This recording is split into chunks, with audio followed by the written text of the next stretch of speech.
Good evening, folks. How are you? It's good to see you and it's good to be seen by you. I hope you're having an absolutely wonderful evening.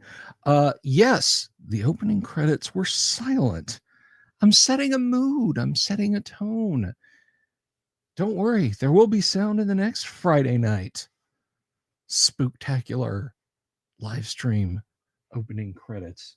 We're building up to something. So, anyway, how are you, folks? Welcome to the show. I, of course, am the one and only Bill Sylvie, aka the Dungeon Delver, coming to you live, loud, and clear on a Friday evening. And let me ask you a favor. Let me impose on you just a little bit. If you haven't done so already, would you please click the subscribe button and click the bell icon for notifications, because then you can find out about all of the live streams that we like to do when we do live plays like we do on Friday nights, whether it's our Halloween spooktacular Call of Cthulhu game or our regularly scheduled science fiction games that we do on Friday, or whether it's nights like last night when we have guests like Paul Stormberg and other luminaries in the hobby, or just fun folks who are luminaries for completely different reasons hanging out with us on the live stream. We got Matthew Tapp in next Thursday. I'm excited about that. Or, when we just chill out and we do deep dives into classic TTRPG products. Just you'll get all of the information about that. So I sincerely hope you will want to join us. And the easiest way to do that is to click the subscribe button and to click the bell icon for notifications. Tonight we are playing Call of Cthulhu, a Delta Green scenario. You're going to kind of get into the details, the specifics of that when we get going here in just a few minutes. But I want to talk to you real quick, just for a hot minute, about tonight's sponsors. First of all, you got me. We have merch. You can purchase Crom for first edition AD&D character creation and management. I'm told it's pretty good. I quite like it. I should know. I wrote it myself. But our other sponsor that we have got right now is none other than the Empire of the Undying Sun Kickstarter. This is written by Yang An Zhao, and I'm going to link to this real quick. Oh my goodness, they are up to $9,000 on that Kickstarter, guys. This is absolutely something that you want to check out. Now, I will tell you, I will tell you for free that I'm sort of kind of part of it, in that it is a horror fantasy RPG, because, I mean, come on, it's the season for horror. It's a supplement not just for 5e, but for first edition. It's not sort of kind of, but it is a supplement for first edition and fifth edition. It deals with fae horror in many places. I have written 3 adventures for it, and I am doing the 5th edition to first edition conversion work.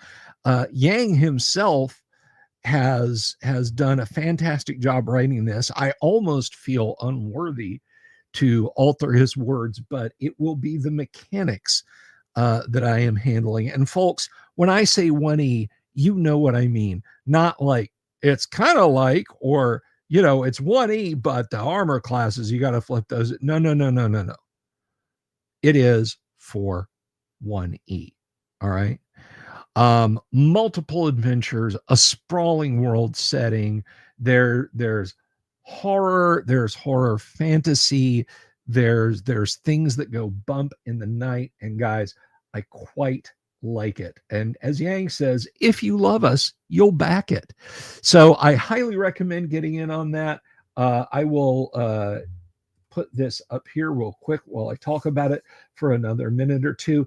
It's got gorgeous art in it. The cover that Yang has done for the Fairy Hill module that I have written is just mwah, chef's kiss, excellent.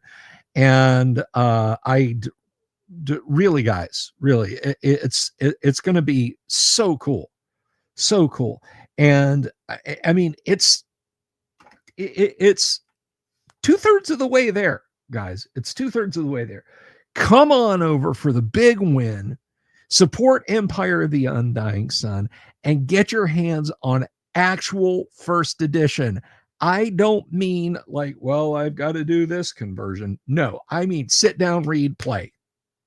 First edition D&D. Maybe your jam is 5e. You just like coming here for the vibe. That's fine. That's absolutely cool. Because guess what? There's a 5e version also. Same thing. Open, read, play. So check this out. The URL is right there. Give it a look. And who knows, if we're really, really nice to Yang and we get this funded for him, maybe he'll run some at the Guac. Oh, what's that, you ask? The Guac?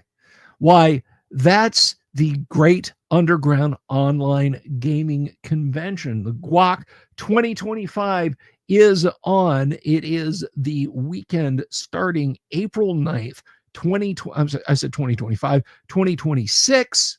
I don't have a time machine, can't go back to April, wouldn't anyway. But it is Guac 5 2026. It is a virtual convention and it costs you $0. We're going to have Alyssa Hazel, Sky Hernstrom, Tracy Lesh, Richard Witters. Those are just 4 of our guest panelists that we're going to have. And Paul Stormberg, hopefully he'll want to do a panel, but last night he did confirm he will be running games at the Guac. Guys, get in there and play some games run by him. I'm going to be running games. Lots of people are going to be running games. It's going to be an absolute blast. So please come on over, check out the Guac. It's over on Discord, and I will share that with you real quick.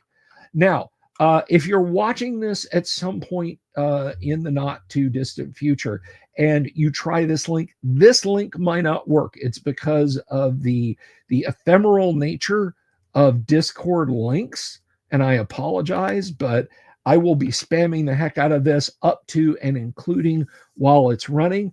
Come over to the Discord. The way you register for the con is you join the Discord. That's it. If you want to run a game, I will flip your status to Game Master. I'm going to do videos between just off and on again between now and when the Guac happens. And I'm going to explain how you schedule your game. It's through a voice system. You don't have to use a camera. We have a virtual die roller, and it's just going to be an unmitigated blast. I think Gonzalo Lira's bar tab is supposed to be in and run some cool stuff. Yes, I said schedule. So I'm excited about that, and I really, really hope you guys will check out the Guac. I hope you guys will back the Empire of the Undying Sun. Oh, look at that. It just jumped up. One lucky person, I think, just pushed it up. Did it, Yang? Did I see it go up, or do my eyes deceive me? Because I think it was at like 9,000 some dollars, but I could be wrong. And if I'm wrong, I apologize. That was yay, Kevin. Woo! Thank you, brother. Cuthbert, I'm glad I met you too, man. I am very glad I met you too. So come on over to the Guac, St. Cuthbert, if you're not already signed up. And the last thing I want to tell you guys about, I'm gonna go ahead and remove that. I wish the leave studio and remove item buttons didn't confuse me so much. But anyway, their iconography is strange and frightening. If you're sitting out there and you haven't watched this live stream before and you're like, wow, he's got something that looks like an OD&D box set sitting up on his monitor stand. Your eyes do not deceive you. Let's zoom into that real quick. That is something that looks exactly like an original D&D box set. And it doesn't just look like the box, it contains the books. This is a reproduction of the 1974 wood grain set of original D&D. There were only about 2,500 of these sets made. And then, of course, they switched over to the white box. I have created reproductions of these sets that I am giving away at our 2025 holiday gift drawing to be held on Christmas night. And how, might you ask, do I, that is correct, Kabuki. If you join a Discord game, no camera is needed. You do not need a camera. All you need is your voice and the ability to type and use the die roller. But anyway, so here's how you qualify. Folks, we have two kinds of support outside of the usual super chats or giving a thumbs up, or of course, we have a buy me a coffee sort of thing. And that is, we have YouTube memberships, and we have of course, our Patreon. Now, the Patreon starts at $1 a month. YouTube memberships start at $2.99 a month.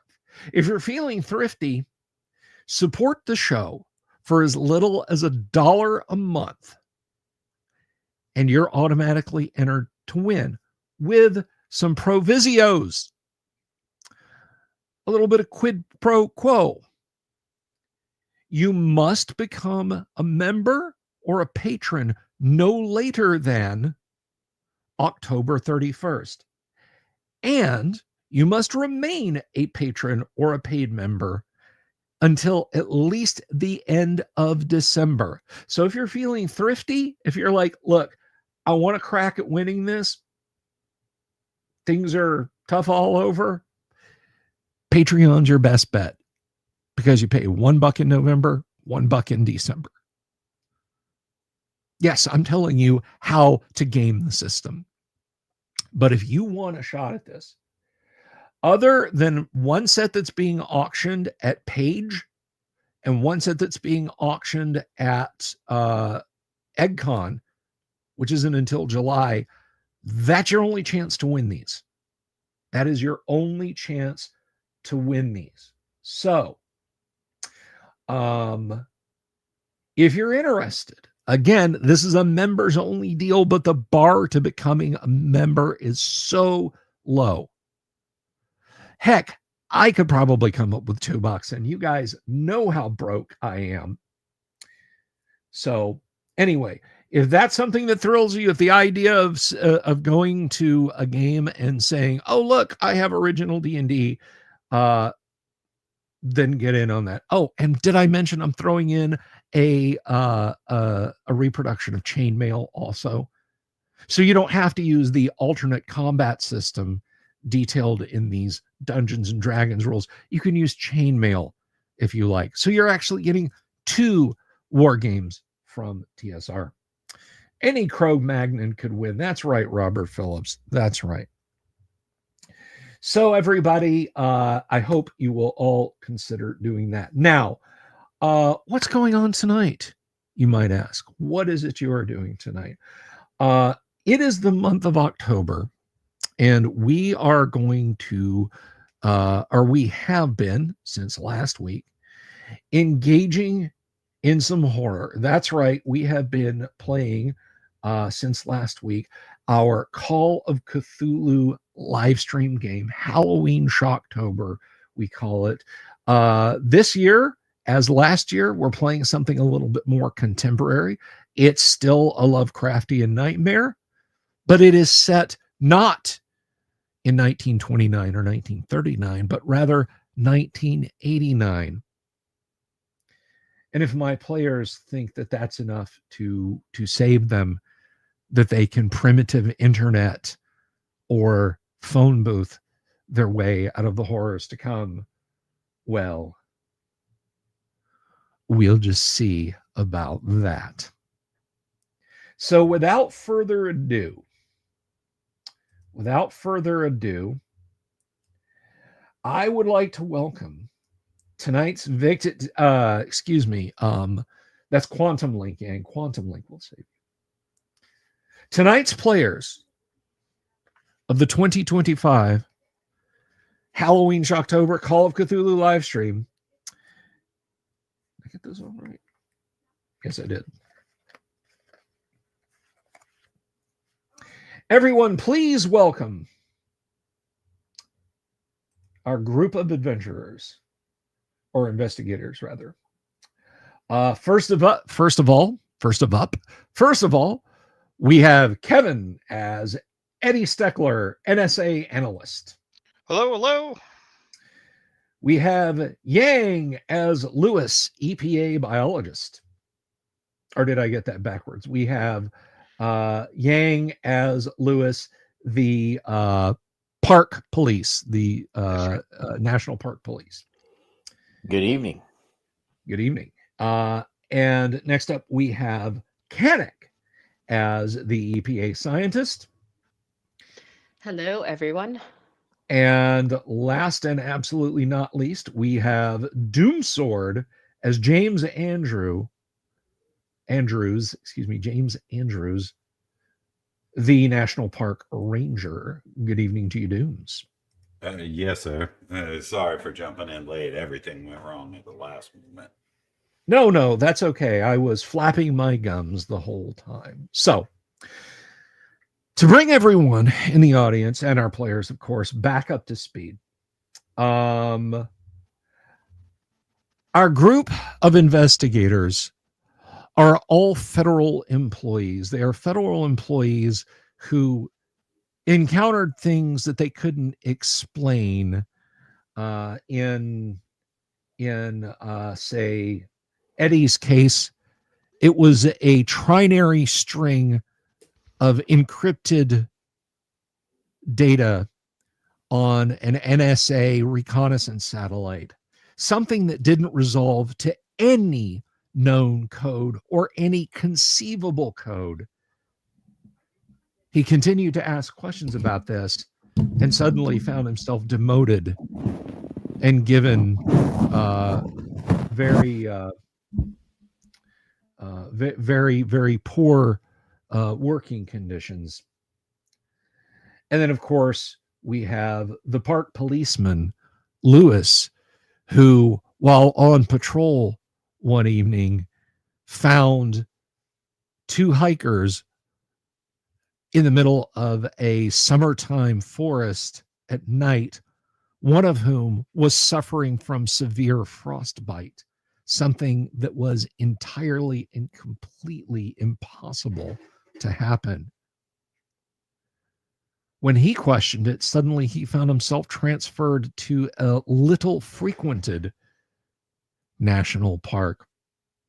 His report that he outlined carrying out two hikers' backpacks had been altered, indicating one hiker's backpack, and that the lone hiker that he had found had drowned in a stream. But he knew that wasn't true, not that anyone was willing to listen. Harris, the environmental scientist for the EPA, when conducting a raid on an illegal chemical dumping site, some of the samples he tested didn't behave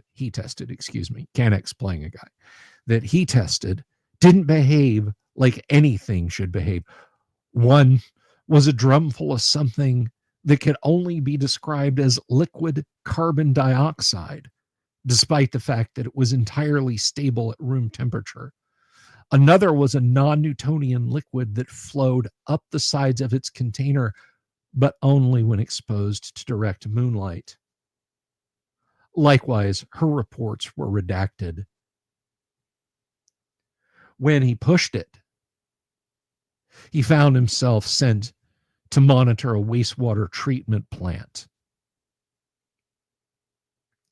Finally, James Andrews, park ranger, out on patrol one night, he came across a small herd of deer standing stock still in the middle of the road. They didn't react to a horn honk. They didn't start away when he walked forward towards them.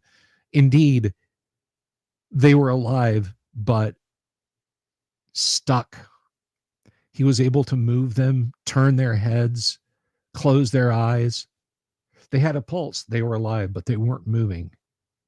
When he returned to his vehicle to call in for another ranger's assistance in examining the deer, and he looked back, the entire herd was staring up at the sky. When he reached over to grab his camera, they had all bolted away. No one believed him either. Same results. Complain, try to find out what happened, and his career fell apart.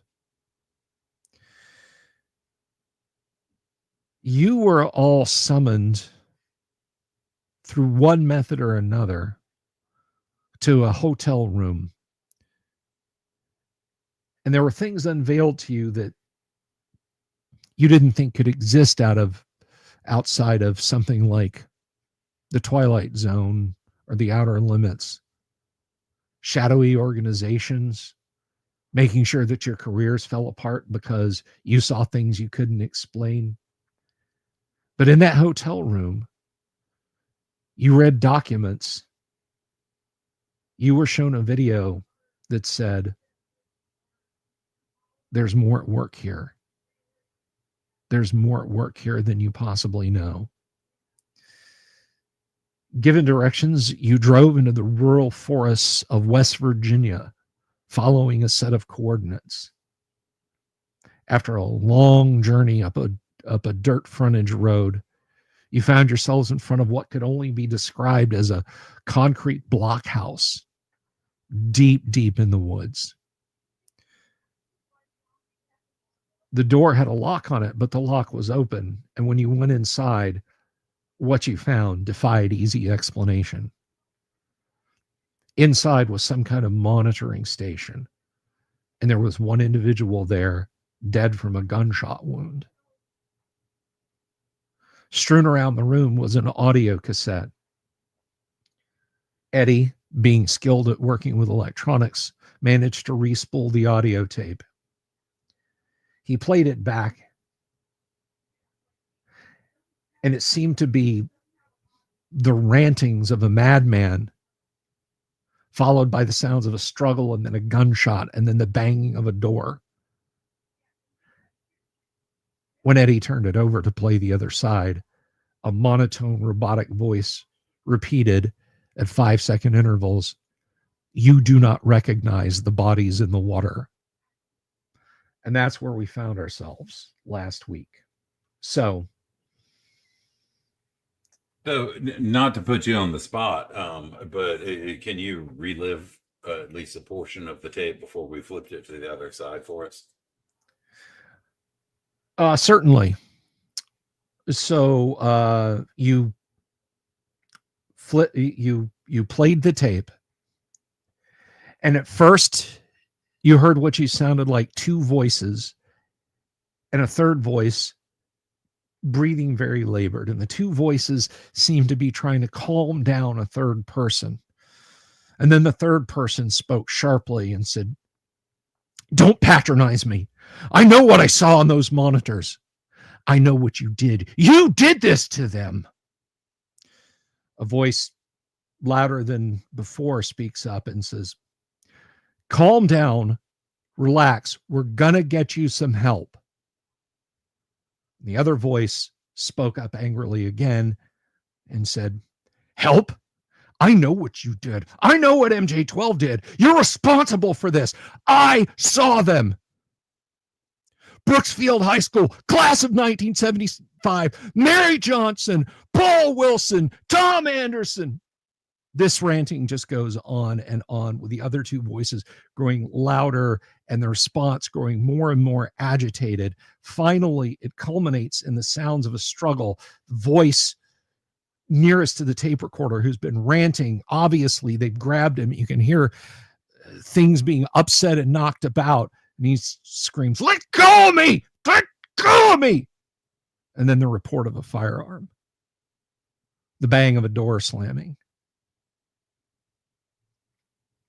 And that's where you find yourselves now.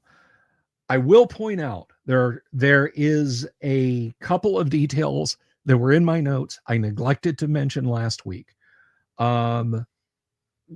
There's the bank of 9 televisions on one wall. There's one separate by itself in a corner in front of a very comfy, padded looking office chair.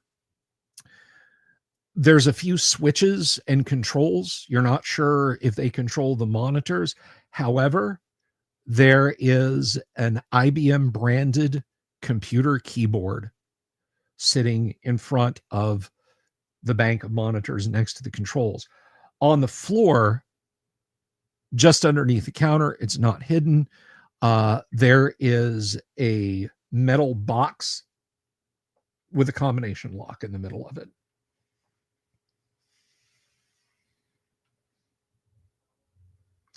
So, what to do?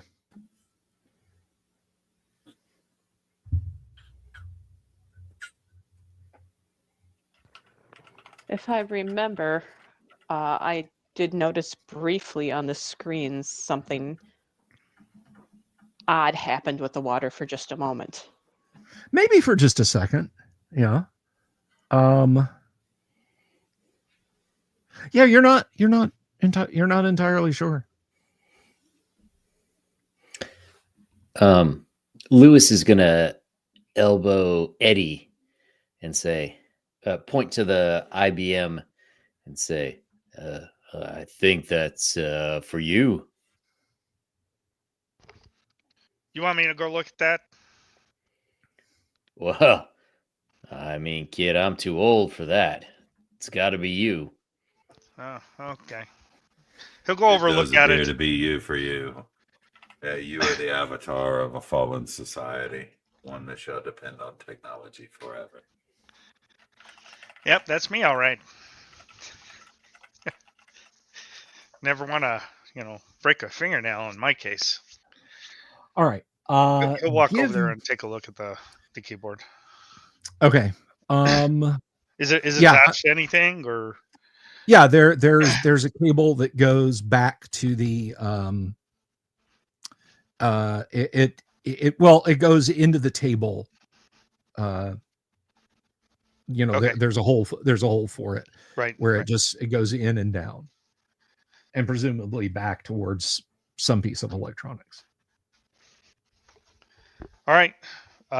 Does it look like it's like the current date of kind of computer? Like is it recent, or am I looking at an IBM keyboard that's from 10 years ago?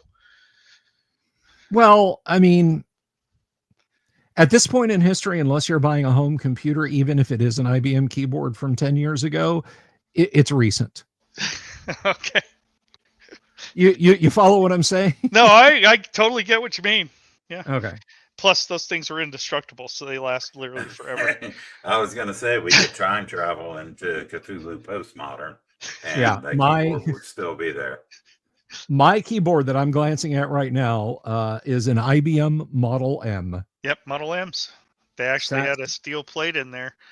Yes, that's the way.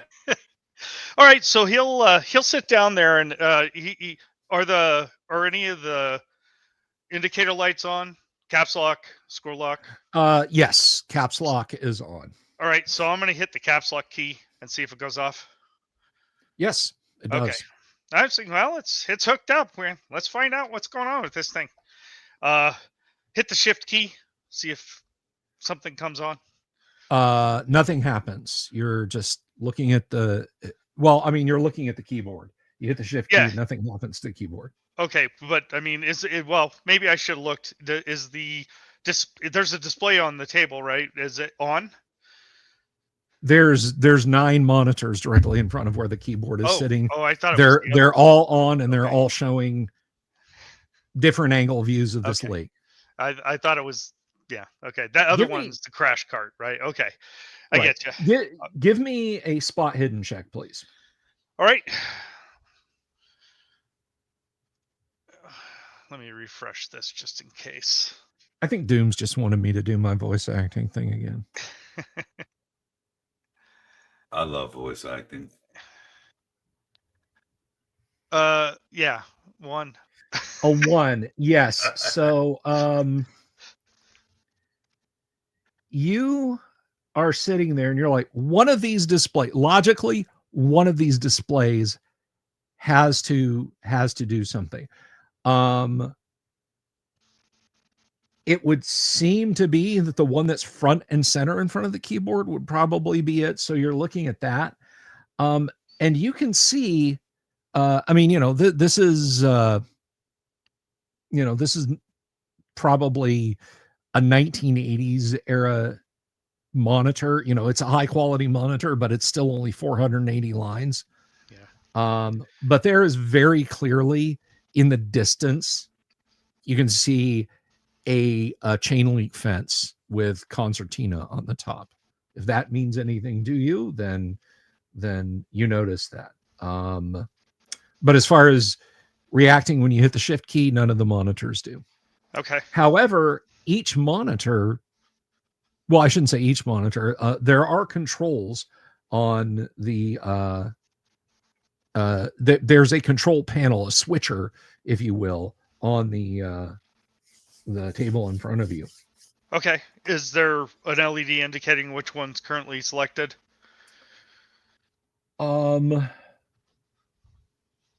There are 9 multi-function switches, and each one has an LED, has a red light above it, and the red lights are lit. Okay. Any labels on the switchers? I mean, I'm assuming they have buttons on them as well. Yeah. It's not just an LED. They're labeled A through I. Okay, so it's like one of those old punch type tape labelers. Yes, that is exactly what it is. A Dymo labeler. Yeah, exactly. Yes, Dymo, the brand. Yeah, looks like the Starship Enterprise. Yeah. Okay. They're all red, right? So I'll look at A, and I'm going to assume A's on the left. Or are they stacked vertically? A is on the far left. Okay, so I'm going to assume that's the far left top monitor. I'm going to. Okay. There's no button switch or anything on that device at all. Not that you can see. No. Okay, so it's going to be soft keyed. Yeah, they spared no expense for this. This is a pretty amazing setup.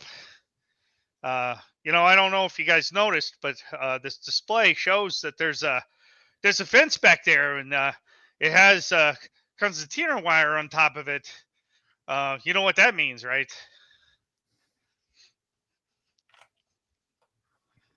Anyone? Enlighten me. I'm not familiar with such things. Well, I punch they're keys either- at times. Clicking. A desk job,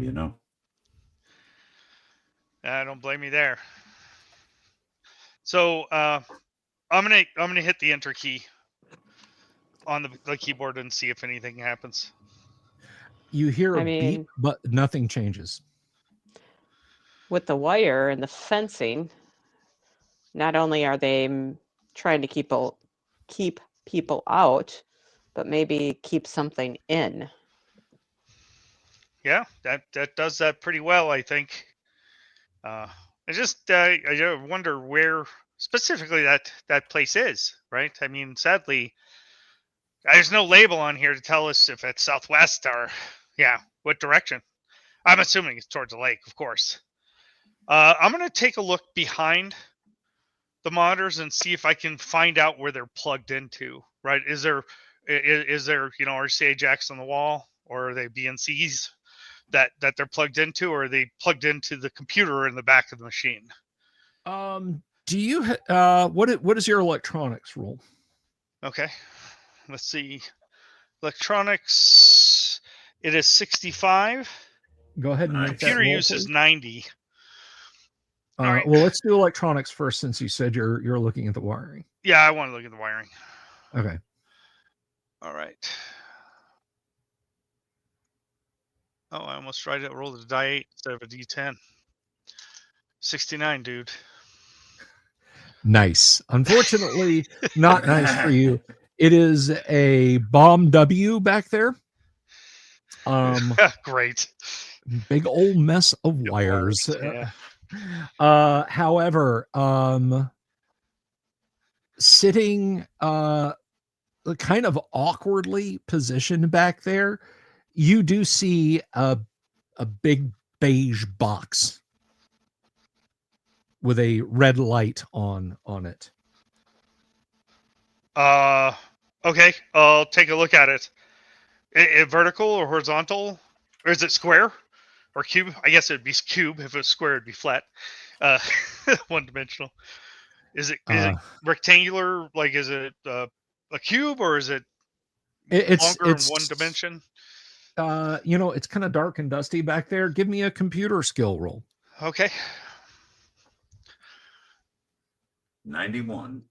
Yeah, that's exactly how it's gonna go.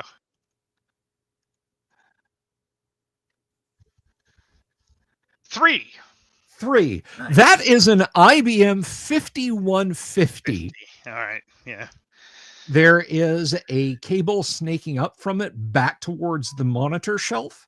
There is what you think is an RJ11 line coming out of it, snaking down somewhere into the darkness, and the end of your cable is plugged into it. Okay. So there is a cable coming out of the 5150. I mean, And of course, it probably doesn't have slots to drive this many displays, right? Hercules, you could do 2. Yeah, there's a cable you think probably plugs into one of the monitors in the bank. Okay. There's, I mean, you rolled a 3? A 3. A 3. Yeah. You see the loop of keyboard cable, the IEC power connector, and of course the phone jack, or the phone cable. Yeah. Okay. RJ11. Yeah. Yeah. Okay. Well, I mean, yeah. Apparently, it's hooked up to this computer. That's the machine that's driving all this stuff. But heaven, man, whoever wired this, they need to find another job. I've seen noodles that have been better straightened up than this. Well, it's good enough for government work, is it not? Perhaps the wire got assigned to some shite post somewhere off in the wilderness where they couldn't even do what they enjoy. Yeah, you're probably right. If you think about it, right? If you're going to have somebody shipped off into a place like this, you really don't probably have the best choice of options. The telephone sitting on the desk rings. I'll look at it. Does it have any lights on it, or does it like the standard dial? It actually does. There's a red light built into the handset, and this is a Bell handset. An AT&T Bell, right, Atlantic handset. One of 2 phones you could get up until. Well, no. This is after the breakup. So yeah, this is like Western Electric or somebody. But all right. no, it's a standard handset. I'll say, everybody be quiet. I'm gonna see who this is, but I don't want them to know that we're in here if they don't already know. James had snaps over, perhaps preternaturally at the phone as it shocks him. I'll put my finger on my lips and I'll grab the phone with my right hand and lift it to my ear and just listen. All right, let me pull up my game notes here, please. Where are All right. So the phone rings. You pick it up. There's a pause. You can hear someone on the other end, and the voice says, "This is the Major. You're 4 hours out of spec. Status report."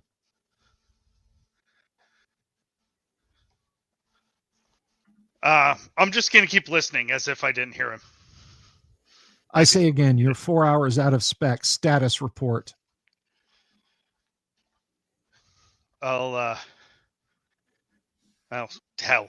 I'm gonna hang the phone up.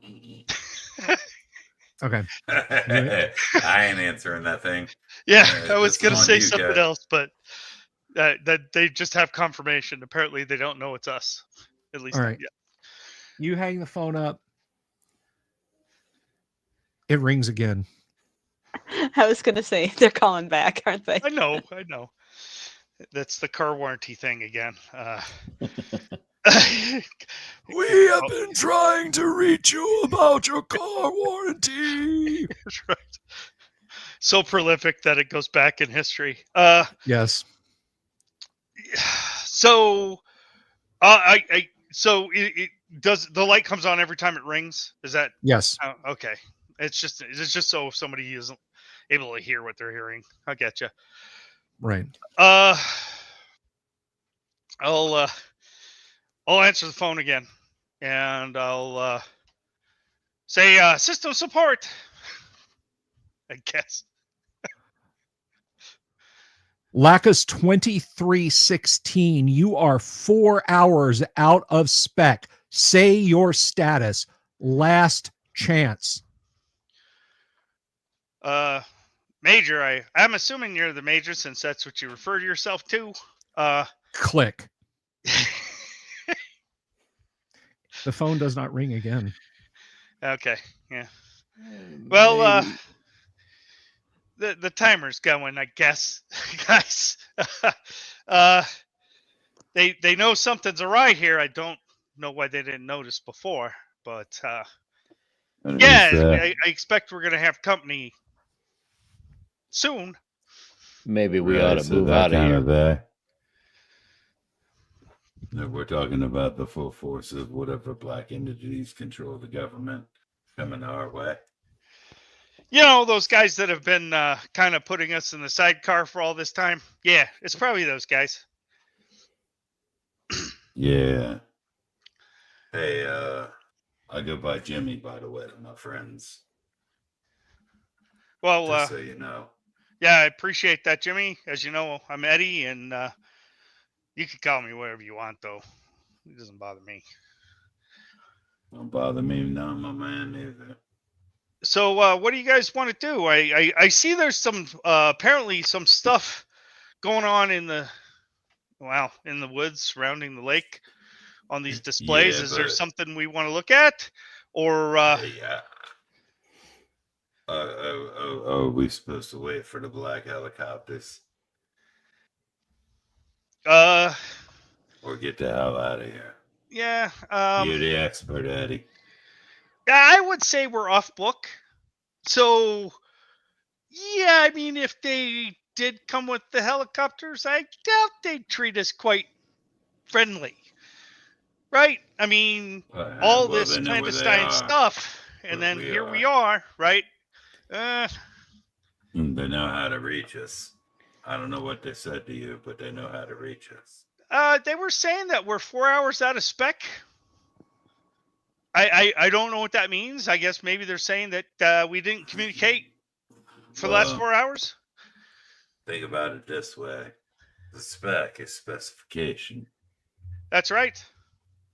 Specification is equal to usefulness.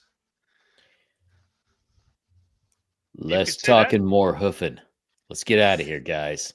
There's nowhere else to go in this building, right? As far as you can tell, no, there's not. There's no like panels in the floor that look like they might go down or up, or the only thing that you guys haven't examined is the easy chair and the display. Give me, if you would please, Kennick, give me an idea roll, please. Okay, Come on, make it count. I'll try. 18. 18. Nice. Okay. You, like, all this is going on, and you lean towards the monitor where you think you saw something. And as you watch whatever currents are in the water, because these are active monitors, you can see a tree branch bob slightly in the background, little bit of ripple in the surface of the water, reeds kind of bobbing. Just hoving into the left view is what looks like at least one person floating on their back.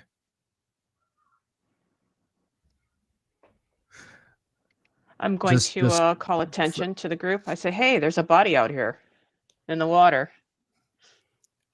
Lewis will take a look and say, I don't recognize that body. Give me so Lewis took a look, but first for Harris, give me a let's see, what is Harris's power? It will be POW on your character sheet. That's an 8. That's an 8. Let's see. Just a moment here. I need to get where I need to be. It's a beautiful PDF of the Call of Cthulhu rulebook, but let's see. So it's an 8.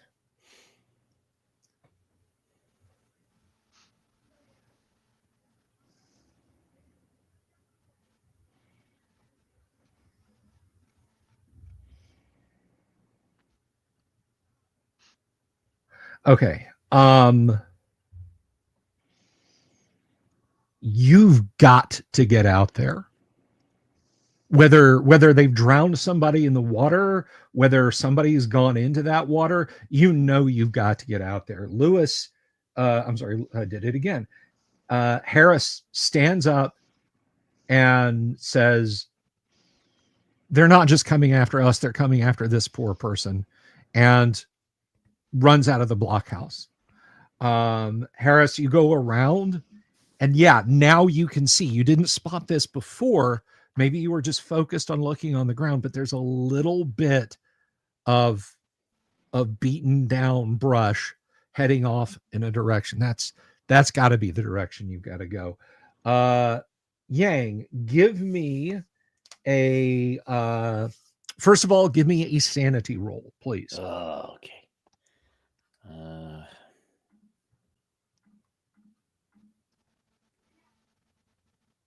Damien, I would have DM'd Bill by this point and typed out while they were talking, I am leaving.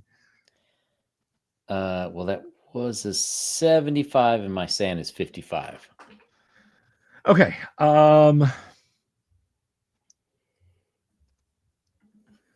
You're not sure what it is, but something just compelled Lewis to run out of the building.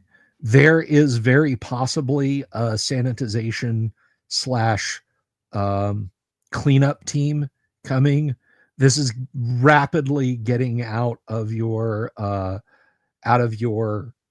pay grade, as poor as it is. And yeah, I'm not having any luck with Dice Tray either, because it didn't show up. only Kevin's is, and I'm afraid to change it. It might mess things up for him. Let me try that one more time. So Yang, take 2 points of temporary SAN loss. No, it's still not showing up. Yeah, take 2 points of temporary SAN loss. Give me an idea roll. Or no, hang on a second. Look at my own notes.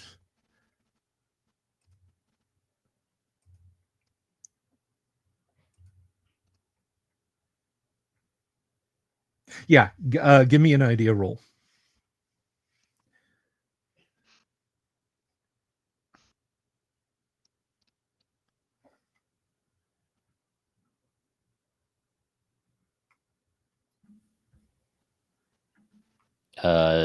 Crap. 94. 94. 94. You don't know, but if Harris is right, I mean, maybe there's some chemical contaminants in the water or something. You definitely feel compelled to follow. So we have Eddie and Jimmy. What are you guys doing? So when Harris ran out, she was looking at a specific display? Yes, she was looking at the far left middle one. Okay, what about with Lewis? Same. Lewis looked at the same one. All right. Is there these displays have power switches on them? I'm assuming on the front. No, you don't see any. Okay. There's I'm gonna step up and get the hell away from those. okay. I was like, I don't know what's going on, Anders, but or Jimmy, I guess I call you Jimmy. I don't know what's going on, but they saw something on these displays and they ran out there. It seems kind of irrational if you ask me. I mean, do you care if there's a body out in the water out there? I sure as hell ain't going to risk my life to go see some dead body somewhere. I do not, and I don't intend to risk my life for the government coming after me, if you catch my meaning. I hear you. Maybe we need to stop looking at this stuff. There's something going on here that's bigger than I think we think it is, if you know what I mean. Man, I don't even. Yeah, I do. I do, brother. I don't even look at this stuff. So it's propaganda. Maybe we'll go outside and at least see where they went. I don't know. Are we gonna follow them? I'm not sure. That's a good idea. Did you see where they went? They went in separate directions. Or the same one. I don't know. I wasn't looking at the display kind of intentionally. If you get, you know. Yeah. What about we go out there and start up the car? Yeah, that's a good idea. You got it. That's exactly what we should do. Why don't you go and get in the car, and I'm going to see if I can see where they went. I'm not going after them though. They're on their own. They're adults, you know. Yeah, cop there leaves the keys in the vehicle. I guess we'll see. Yeah, well, we're going to find out. I don't remember. Be honest. So yeah, Eddie's going to stand up, turn away from the displays, avoid looking at them again, and try to get out of the building. Okay. Yeah, Jimmy's going to get out of the building to make haste towards the vehicle and see if the keys are somewhere in the visor or whatever on the dash that I can start up that vehicle. Yeah, and Eddie will look for if he could see where they went. Okay. So Eddie, you run around on the far side of the building. You can see there is now a beaten down path. Let's jump back over. Harris, you are pushing your way through weeds, through underbrush. The ground is becoming softer. There's kind of a damp smell. Your feet are still finding purchase, but it's definitely, the ground is kind of going down slightly, like sloping down towards something. And you think you are, you might be getting close to the lake. And just when you think you are going to come out into the clear, you run into a 10-foot high chain link fence. It's topped with concertina. Give me a spot hidden roll. Okay.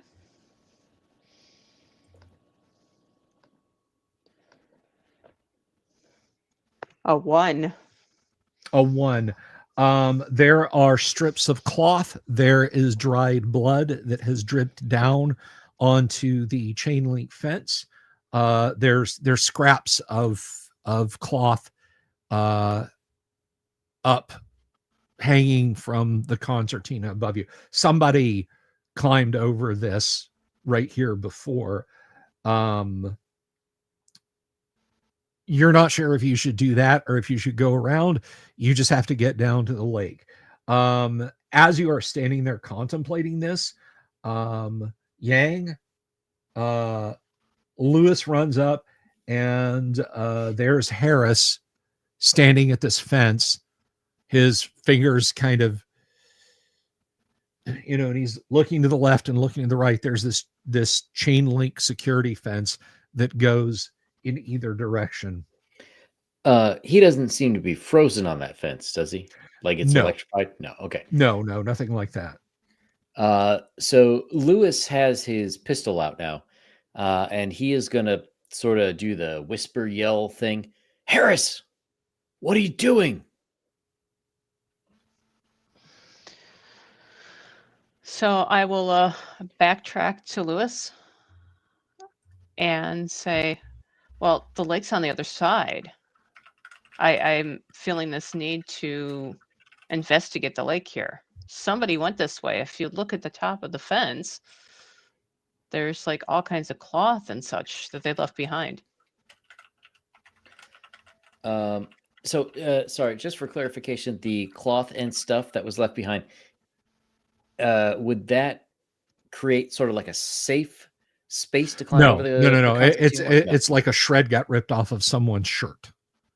Gotcha. Like someone was in such haste to vault over this thing, they just didn't care that their clothes were getting ripped up. So Lewis is going to say, man, you get yourself all ripped up trying to get over that. Look at all this blood on here. There's got to be another way in. And remember, that guy with the rifle is out here somewhere. Oh. Well, that's not good. What do you suggest? How do we get through? I don't know. Maybe we should go back for now. Get the others, get out of here until the military comes and leaves. Then we could try to sneak in at another time. Well, getting the others might be good. They could help. But there's something not right with that water, and there's a body. Yeah, I agree. I don't know who that is, if that's just some stranger, if that's one of these scientist types. But why don't we try to head back? Well, I kind of need to get to that body because I might know him. I don't know. The body's going to be there. It's not going anywhere. Well, the military might take it. Well, Do you have something to cut this chain? Didn't you have the lock that broke the bolt cutters? Did I have bolt cutters? There were you guys had bolt cutters that you cut the gate back at the highway with, or county road, or whatever it was. Meanwhile, back at the car, or rather I should say, meanwhile at the head of the trail, what is Steckler doing? Yeah, he's Steckler, he's trying to look as far out as he can see and see if he sees any people. It twists and turns. It's not a straight shot. It twists and turns and zigzags. So it's 10 feet off the road in Florida, is what you're saying? Yeah. Okay. Yeah. Good. Or Louisiana, Yeah, or Mississippi. Southern Georgia, rural Ohio. Whatever. Okay. Well, I'm going to look and see if I can see where Andrews went. I know he's running towards the car. You can, from here, you can hear the car idling. Yeah, like you hear it start up, and if you strain your ears, you can hear it idling. Okay.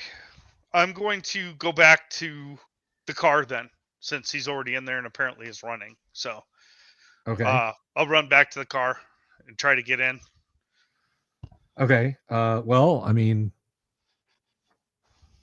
I don't know, Andrews. Do you stop him from getting in, or No, not at all. Assuming I've jumped in the car and got it started, I'm gonna turn on the dome lights and the headlights and honk the horn about every 3 seconds. And after about 5 or 6 of them times, dim the other guys that's on their own. okay? We need a PA. All right. You guys There at the was a movie. fence. I was just going to mention, you guys in the distance. Actually, both Lewis. Oh, you know what, Harris? Don't bother. Give me a listen roll for Lewis, please. Okay.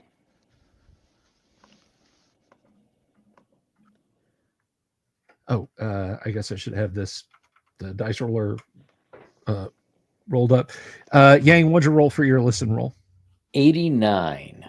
89. Yeah, you don't hear anything. You're just trying to talk some sense into Harris, who keeps insisting that you guys have got to, And I rolled a 37.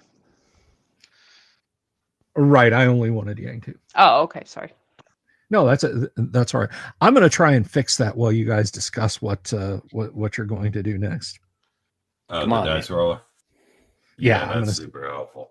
Right. Come on, Harris. Let's get out of here while we can. Don't worry, we will come back for that body. Give me an idea roll, Yang.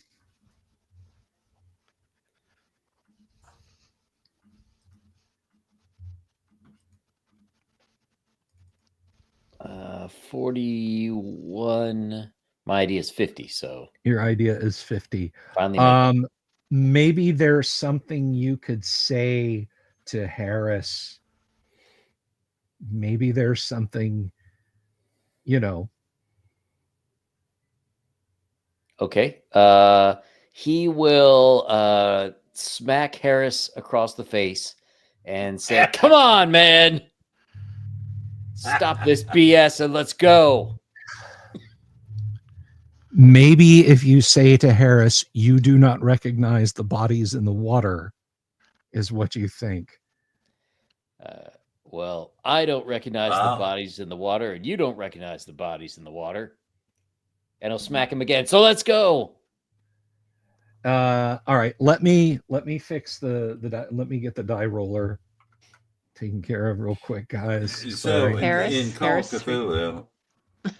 Oh, apologies. In Call of Cthulhu, I realized early on that if you have to make an idea roll, that means that means you're not thinking. The dice are thinking I for you? didn't know. Is that what you're saying? Yeah, I didn't know how. Because later games gave you non-weapon proficiencies in order to avoid having to think. And Call of Cthulhu, the idea roll.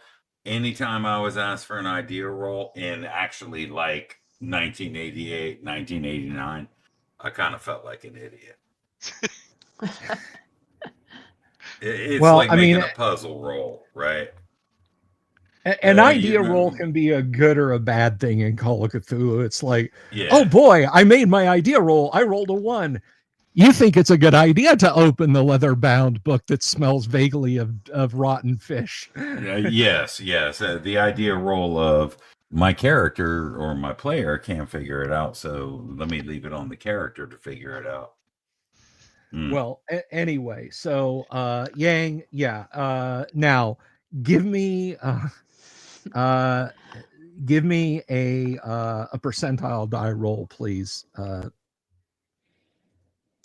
Steph. Oh, okay. which I think our die roller is working now. So hopefully Yeah, it looks like it is. popped up on screen for me. So hopefully it will. There we 74. go. And my idea is 74. 80. No, that's not an Oh. idea check. That's Sorry. not what we're rolling for. Okay. Yeah. When you hear that phrase, you realize that that Lewis pops you, and you don't really catch everything else he says, but he says you do not recognize the bodies in the water, and you have just a moment of clarity where it occurs to you, no, you didn't recognize the body in the water. There's still a body in the water, but you don't recognize him anymore, and you don't feel like going back there is a good idea, at least for the moment. What do you do right now in this moment? I look at Lewis and say, let's go. I don't know who that body is. All right, let's double time it. So Lewis will take off back towards the gate. Okay. You mean back towards the blockhouse? Yeah. Well, yeah, I mean the gate, because he has his car hidden just outside the gate. Oh, we need to go. Oh, up so to the car to you're get to just it. you're just running up the road. You're not stopping to get in the car or anything. I was gonna get in my car. Right, but what I'm saying is, your car is back at the blockhouse. No, Are you going? We hid the car outside the gate. Yeah, 'cause Okay, we had right. two. And that's miles from where you guys are. Yeah, we have So to get Oh. to the blockhouse, get in the car, and drive Oh. to the end of the road to get to the back to your car. Well, then, yes, I am. If they're still there. Okay. Alrighty. So some minutes pass, and you guys are. You see these two come around the blockhouse. You see Lewis and Harris come out. Harris is just pale and wide-eyed. Lewis looks like he's had the shock of his life. I'll open the door. Get in! Where did you guys go? Harris will climb in. What the hell's Yeah, wrong we're with you? out of Going- here. Lewis Heading out dives into in. the forest or Alright. whatever? I didn't Okay, even where see you. to? Hey, listen, where to? Let me get in my car. We'll head into town. So we go back? Well, away from here. Man. Hell yeah. Yeah, back though. What would they expect us to do? Go back? Or go forward? We don't have to go all the way back near Washington. Let's just go find a town. Let's see if we can do some research, get a place to stay, a bite to eat, think this through. There's got to be a better way to go about this. You think the U.S. government is coming after us in the area? Well, I don't know, man. If the Blackhawks see us, then we might be in trouble, but maybe we got away. Anybody coming after us, man? Eddie, what do you think? Let's just get down the road. That's what I'm thinking. We just get down the road, we pull off, we lay low, we watch the property from a distance, you know? Sounds good to me. Anything's better than where we're at. Is town better than where we're at? Absolutely. All right, let's go to town then. What, back the way? You want to pick up your vehicle, man? Yeah, drop me off real quick. If anybody else wants to get in my car, then it'll be your opportunity. All right. I'll jump back in with Lewis's car like we came. I'll make some kind of like a 6 or 9 point turn or something to get out of here and head back the way we came, back towards Lewis's car.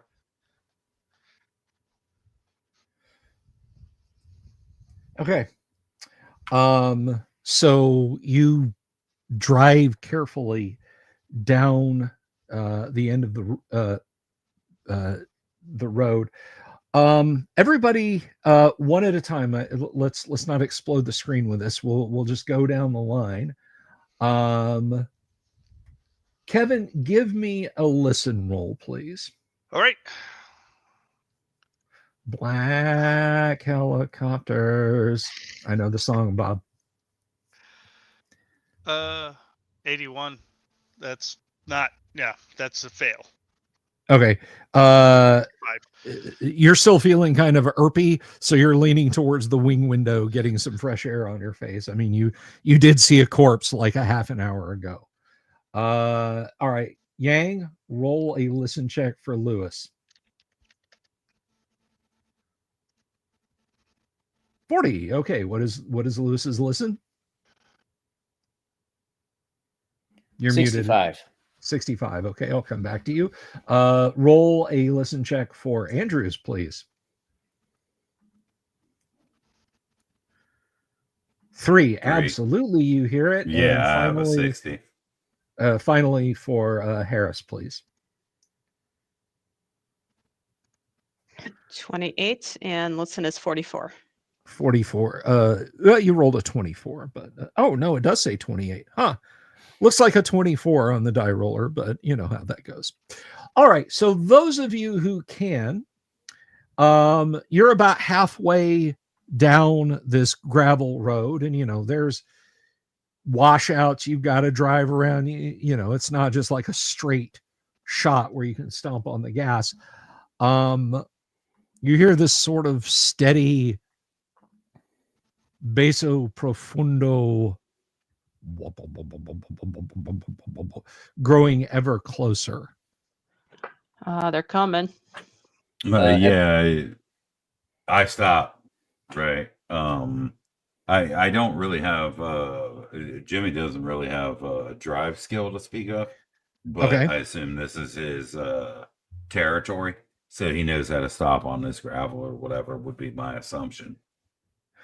Sure, and you don't you don't have to you don't have to Right. make a serious driving roll or anything like that, but you come to a stop, and it's getting close enough now that Eddie, you can actually hear it yourself. And it is quite literally shaking the car. I told you guys we go the other way. I can't even see. It's so dark out here. The ridges and whatnot on either side. But then we're going to be into the lake. We don't want to be in the lake out there. There's something going on. We can turn around and we can leave. Do we see lights? I'm going to stick my head out the window and see if I can see it. Well, I mean, it's late afternoon. It's not night. So sticking your head out the window, yes, there is a UH-1Y helicopter hovering directly over where you guys are parked. Okay, so they're hovering. They okay. They're hovering, and they're not more than 100 feet. So like you can feel the downwash from those like 6 foot wide rotors, you know. Directly above us. Yes, it's right above us, guys. Man. It just got on the top. It's it's gonna be like the gas grill in my backyard when they landed back there. True story, by the way, kids. Well, hell, we're not going to be able to outrun that. No, of course not. Can we go somewhere they can't go? I don't think we can. Go into the woods. Yeah, there's heavy woods on either side of you guys. Yeah, so you're saying run into the woods?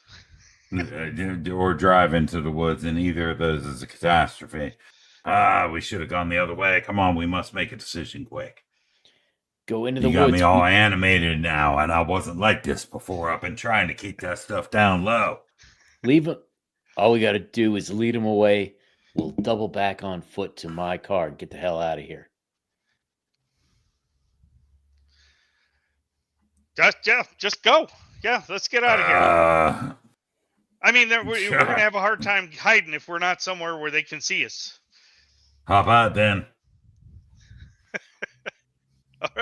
I'll open the door and step out. Am I far enough away from the helicopter to be able to see? Or is dust and dirt and debris flying? No, it's high enough up. I mean, they were kicking up dust and stuff, but clearly they thought better of it since there's tree branches. You guys are kind of under a canopy of tree branches. They pulled off a little bit, but it is still loud and somewhere directly overhead. Is there enough cover to get into the trees without going out in the open? You know what? That's a good question. Let's see.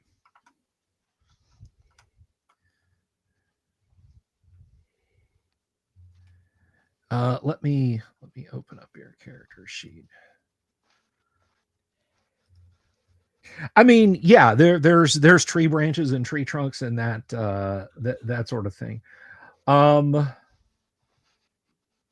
Michael, they don't know. The UH-1, there is literally no conventional weapon system that has not been strapped to UH-1. I mean, none. There is none. Sidewinders, yes. Tow missiles, yes. Maverick missiles, yes. Hellfires, yes. Miniguns, yes. Machine guns, absolutely. Unguided rocket pods. I mean, I think the only thing they can't launch off that thing is cruise missiles and like iron bombs. Yeah, we basically have a couple of Apaches hanging out. Well, no, you guys didn't see like you just looked up and saw a helicopter, a Huey helicopter. Right. That's going to be something that James or Jimmy would like to do, is to see if they're moving on, because the tree branches overhead. They're side slipping. It's not like they've turned like tail towards you guys and flown on. They're side slipping. Give me an idea roll. All right. See, this is the good idea roll, where you actually have an idea and you get to make a roll, not the one where you don't have an idea, so you have to make one. All right. So my idea is 60. 60. See what we got here. Oh, 87. 87. You're not sure why he's skating like that. Right. Okay. But he is kind of just sort of side slipping as he goes. In my mind, I assume that that's a good thing for us. Okay, so Eddie, you jumped out of the car and ran for the trees. If the helicopter feels compelled to react to you doing that, they do not. Okay, I'm gonna try to stay out of view, but I'm gonna be close enough to where I can see the car. Okay. Right, and it's so loud. I'm gonna yell, "Come on, get out of there! You're not gonna be able to get away from them in that thing. Let's go to the other car." Everybody's gonna have to give me a listen roll to hear what he's saying. All right, fair enough. I'll go first if you don't mind. I make it. Yeah, you can hear him over the din of the engine and the sound of the helicopter rotors, because it has moved off a little bit, and he's yelling at you to come on. Hey, listen, they don't see us. They don't see us, Eddie. Not right now. Get on back, boy.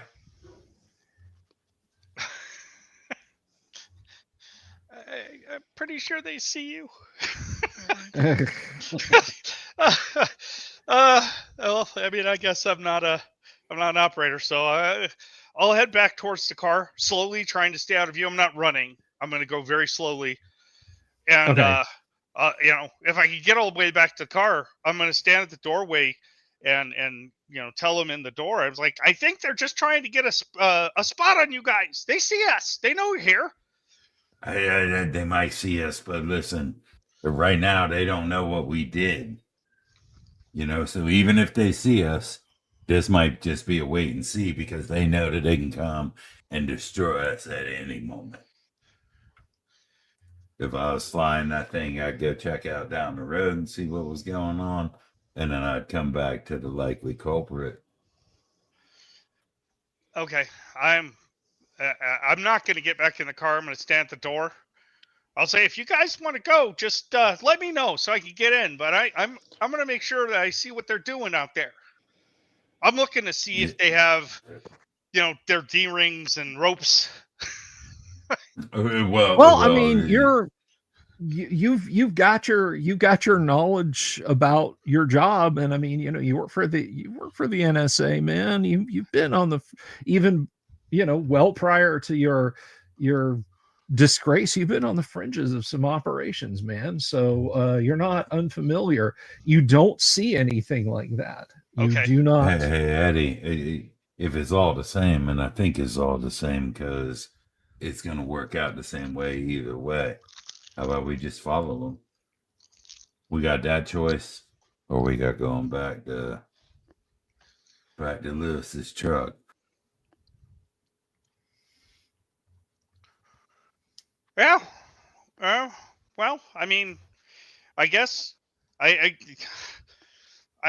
think we're in trouble if we see them or they catch us. I honestly don't think they're going to let us go this time. Well, I think we have to assume that they've already caught us. For what? I don't know. I don't want to be so defeatist. It looks pretty bleak. I got to tell you that. That's for sure. Right, so may as well do whatever we do. And when you're the hunted, you come up with some unique. All right, the helicopter is coming back. It's coming back to hover over you guys again. We've wasted too much time. I mean, it's not there yet. You guys have got like a round, if you will. So what are you doing? Get in. I'll say, do what you got to do. I'll follow you. Jump in the car. Yep. What does Andrews do? Man. What? I'm gonna. You know what? I'm gonna get out of the car.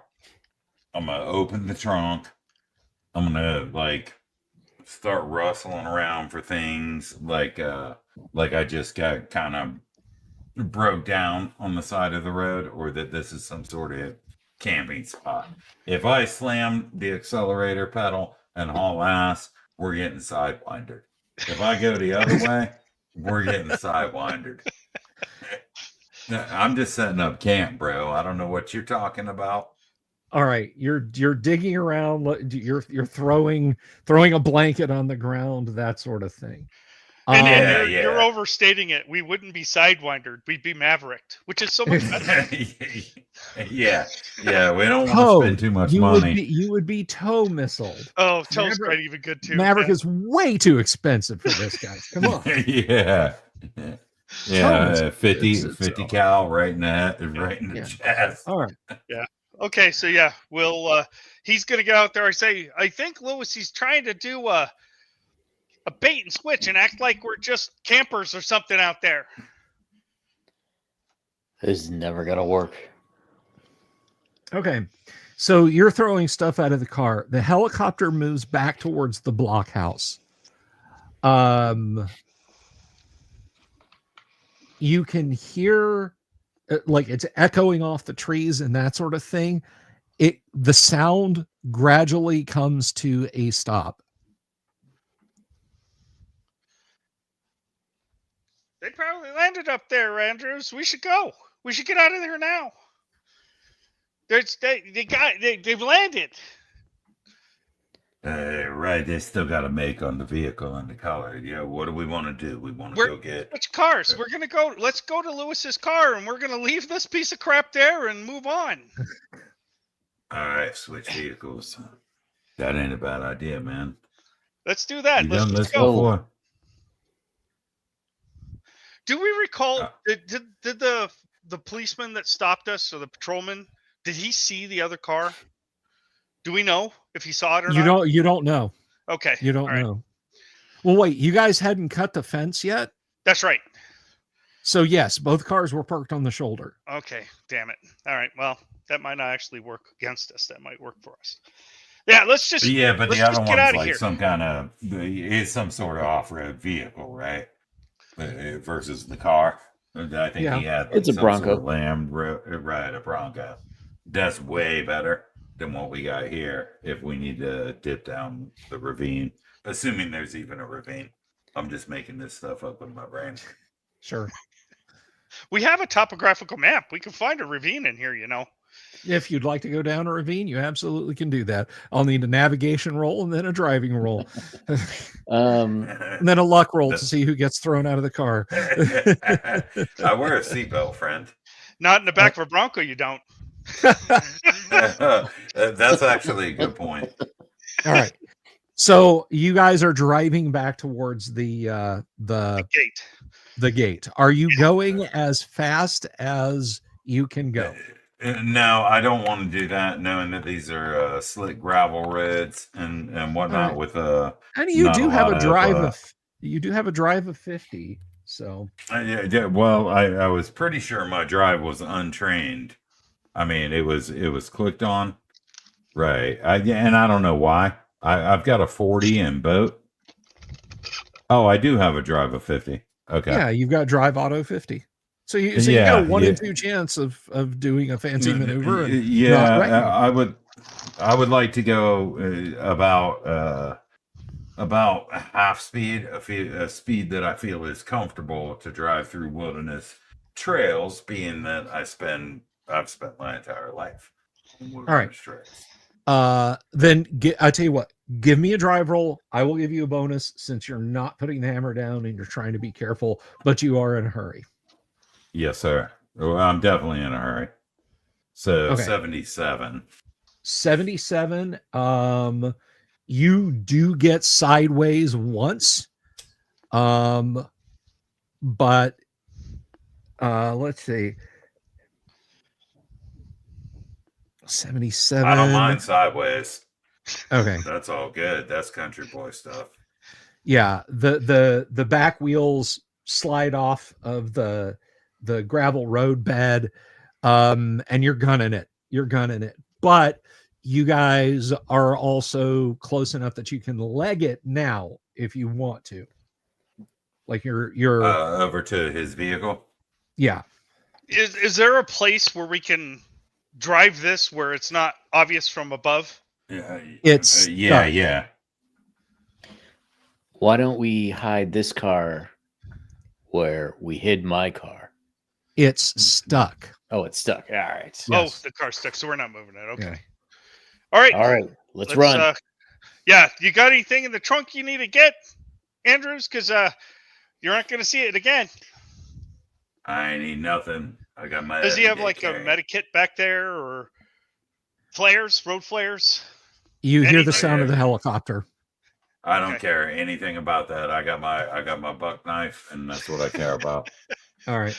I'm Let's gonna get outta here. haul ass to the other side of the road, I presume, down an angle, in and hop in the passenger side of Lewis's black truck. All right. Let's see. Just a moment.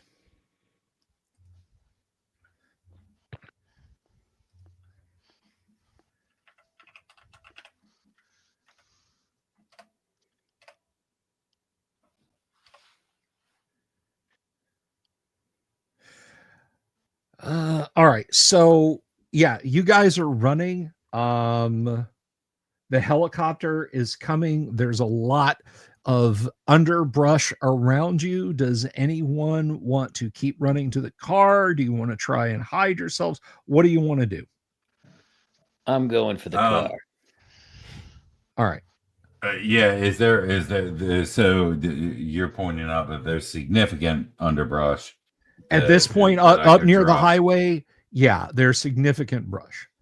Yeah. I'm gonna go ahead and drop to the ground then. All right. Yang, you said Lewis is going for the car. Kanek, how about Harris? Harris is going to drop into the brush too. All right. And how about Eddie? Eddie's he's gonna drop down too, but he's gonna yell. He's gonna yell at Lewis. He says, "They may not know your car's there. Let's just let them check our car out, and then we'll go and get it." Helicopter gets in that proximate area, and then you hear over a loudspeaker. It's loud enough to be heard over the rotor wash. A voice calls out, "Please show yourselves. You're in terrible danger. We only want to help you. Please come out."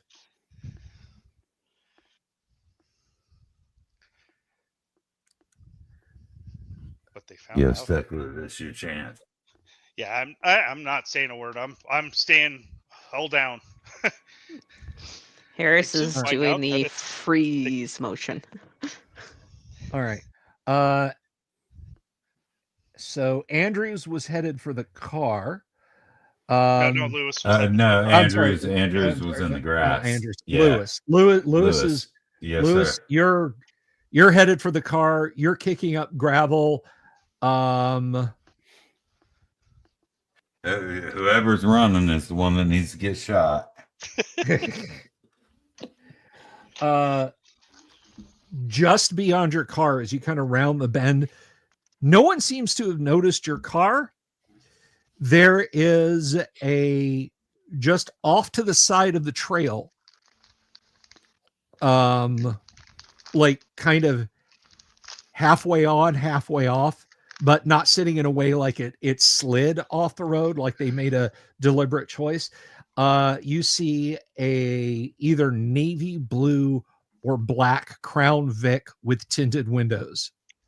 There's two men standing there in dark aviators and dark suits.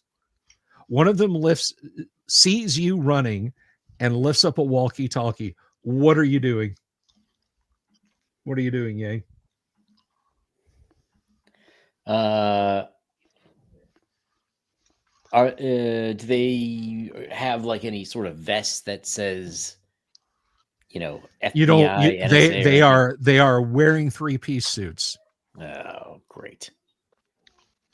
He's gonna yell at them. Hey, did you see any kids run by here? Over the nearby thud of the helicopters, one guy kind of, sort of unbuttons his coat a little bit, reaches over and unbuttons his coat.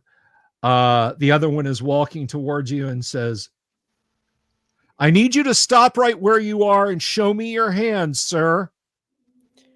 Does it look like he's reaching for a gun? No, the only thing you see in one of their hands is a walkie-talkie. You're in danger here, sir. This is the other fellow is speaking. You're in danger here, sir. We can get you some help. Just come with us. Lewis is going to pull out his badge and he's going to say, "Hey, who are you guys? I was chasing some kids who broke the lock. Park police." Let's see. Lewis, huh? It's been nice playing with you guys.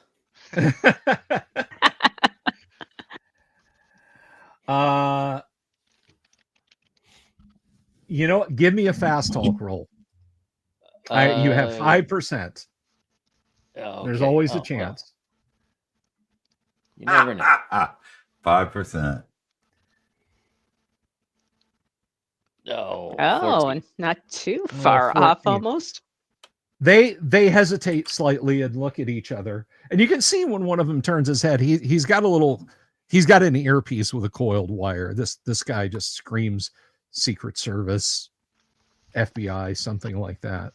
Yeah, it's about better, it. way better than the guy that's dressed in regular civilian clothing with firearms. that's the guy Yeah. you don't want to meet. Yeah, no, you never want to meet the guy that looks like a librarian, permanent reading glasses, going bald, Yes. polo shirt, dungarees, and just looks really tired. Yes. Who, Because you who are wouldn't you have had guys? you What are wouldn't you have got a doing roll.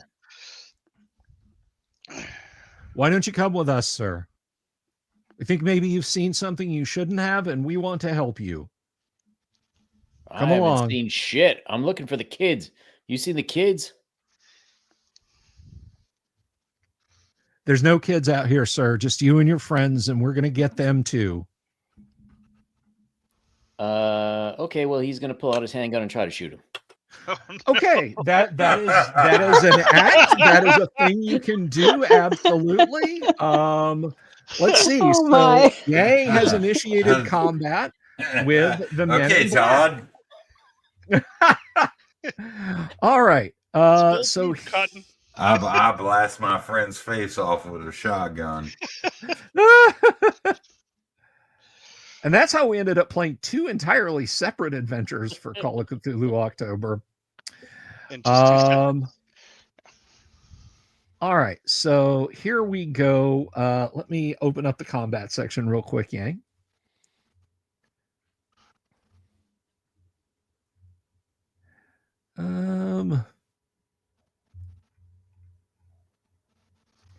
It's so not prevalent in this game, but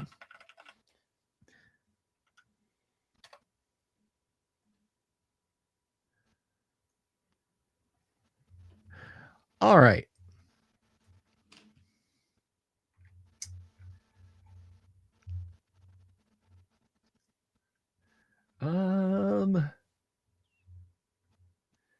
Combat skills, that's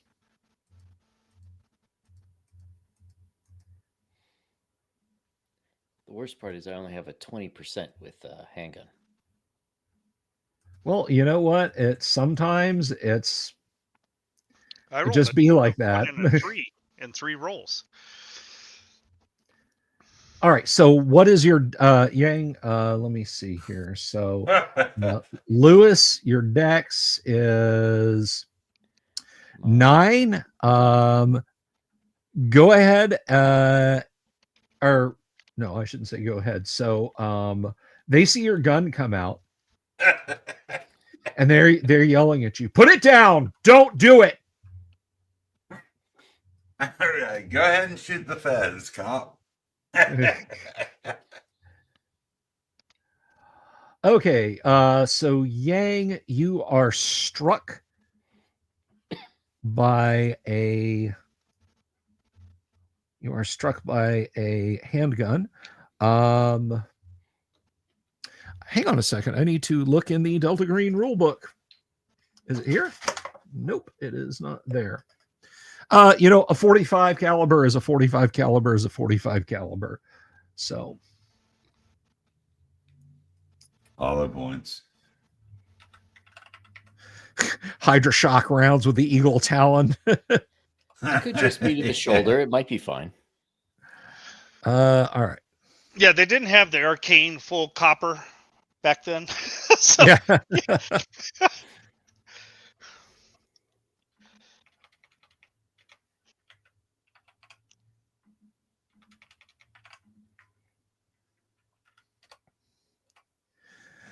All right. So this is going to be Yang, you take 11 hit points. Okay. Well, oh no, wait. Yeah. Then I'm at -2, so I'm pretty sure I'm dead. Yes. Well, no, you're -2 and you're bleeding out. You are unconscious at this point. So yeah, you guys hiding in the brush, you hear blam, thud. Give me a listen roll, please, for Steckler. all right.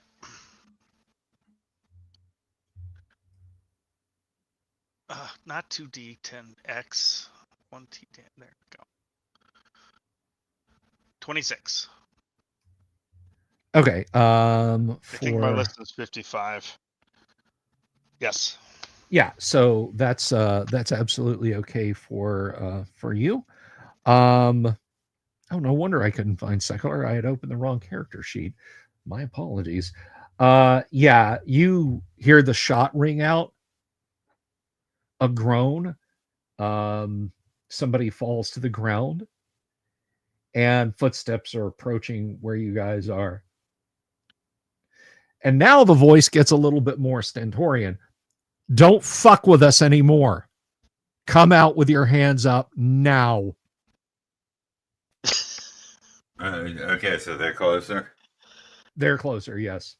Yeah, and I mean, does it kind of feel like, regardless of mentality or whatever, does it kind of feel like we're in a small circular area and it's closing in on us?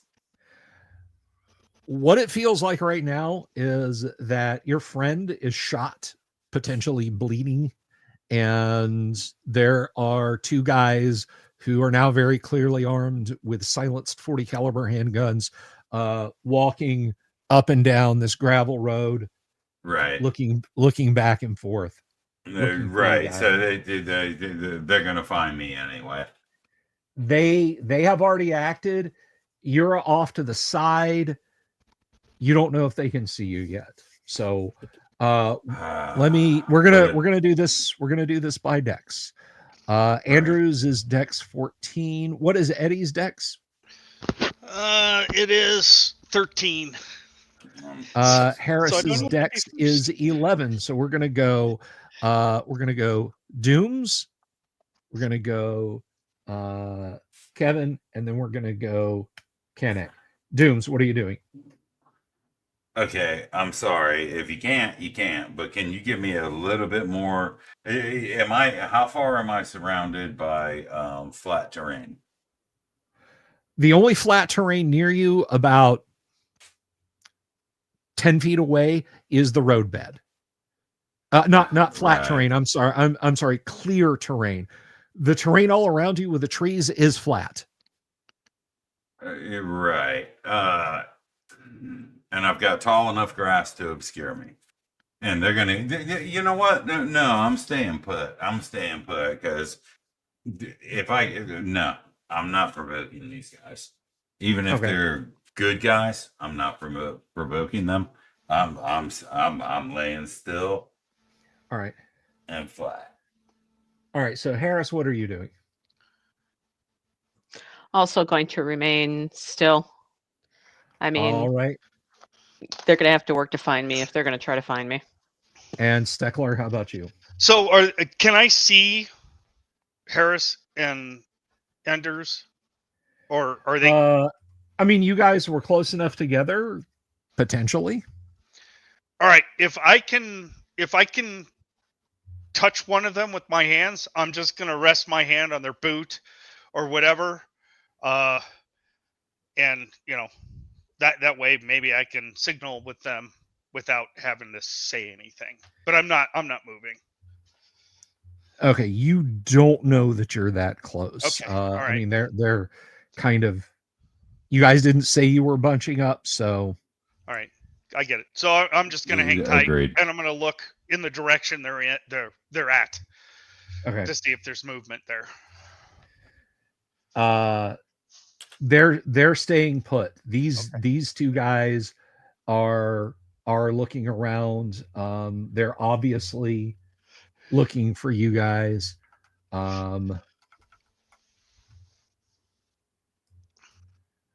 Let's see. So they're walking past your section of road. They're not walking into the deep underbrush. So I'll give you guys a little bit of a bonus.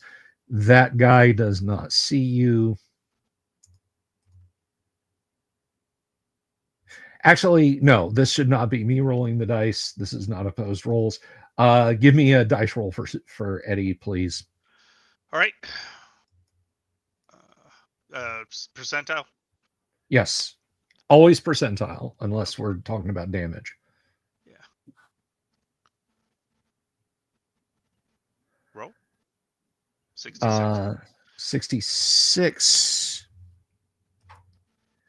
And let's see, Eddie Steckler.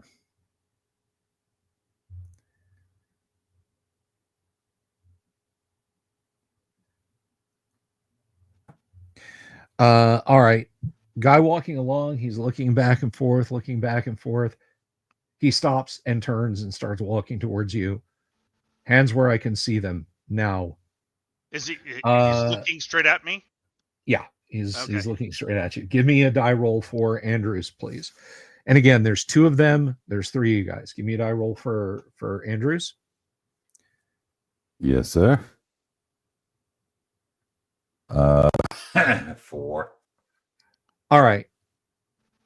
This guy turns and goes over to where his friend is. You're not sure, but you think maybe that's where Steckler's at. And give me a die roll for Harris, please. You get a bonus on this because they're moving towards Eddie. 92. The guy who was walking with the guy walking towards Eddie, like, stops and turns and raises his gun and says, "You two." So they're focused on your friends. Jorge, thank you for tuning in. You are quiet as a church mouse. Okay, cool. What I would like to do is kind of slowly turn my head in the direction that they went and observe things for a couple of moments. If they get shot in the head with a 45, I sure ain't. I'll run before that happens. Okay. Right. So I wanna observe how the situation is going, and then make my decision from there. Alrighty. Eddie, this guy is like 10 feet from you, looking at where you're laying in the grass. His eyes, if you could see them behind those mirrored aviators, would be locked on yours. What are you doing? I'll put my hands up out to the side or whatever I have to do. Do you want me to stand? Slowly. All right, so I'll really, really slowly stand up, like All right. slower than he wants me to be. So, just for safety. Okay. How about Harris? Harris will follow Eddie's lead and do the same thing extremely slowly with hands out. Okay. Now, if there's anyone else out there, any more of you, why don't you tell them to come out and save their lives? Do you realize the amount of trouble you're in? Do you realize that it is a crime to trespass on federal property, to tamper with federal property, to assault federal officials? I didn't insult anyone. You shot Lewis. Your accomplice drew a weapon. Put your hands on your head. He would never do that. Put your hands on your head now. All right. He'll put his hands on his head. All right. I forget. Did you have a gun? Did Eddie have a gun? I do, but it's in my pocket. It's not. Give me a conceal roll. Okay.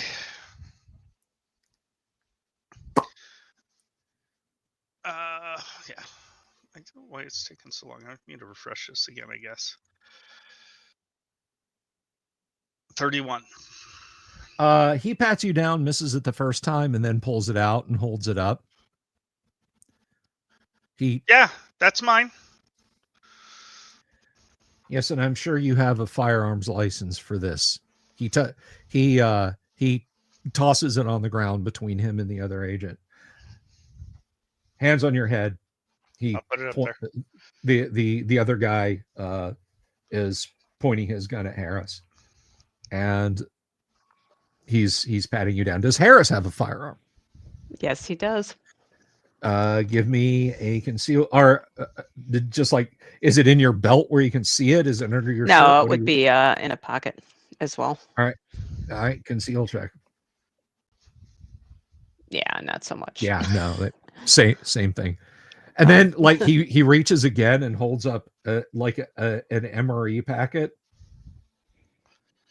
Just kind of glances at it, looks at you. Who the hell eats the vomlets? Tosses it on the ground. That's Hey. why it's still in the package. Sometimes you got to do what you got to do. All right. So Dooms, they are totally focused on Steckler and Harris. All right. Are all their backs turned toward me? Yes.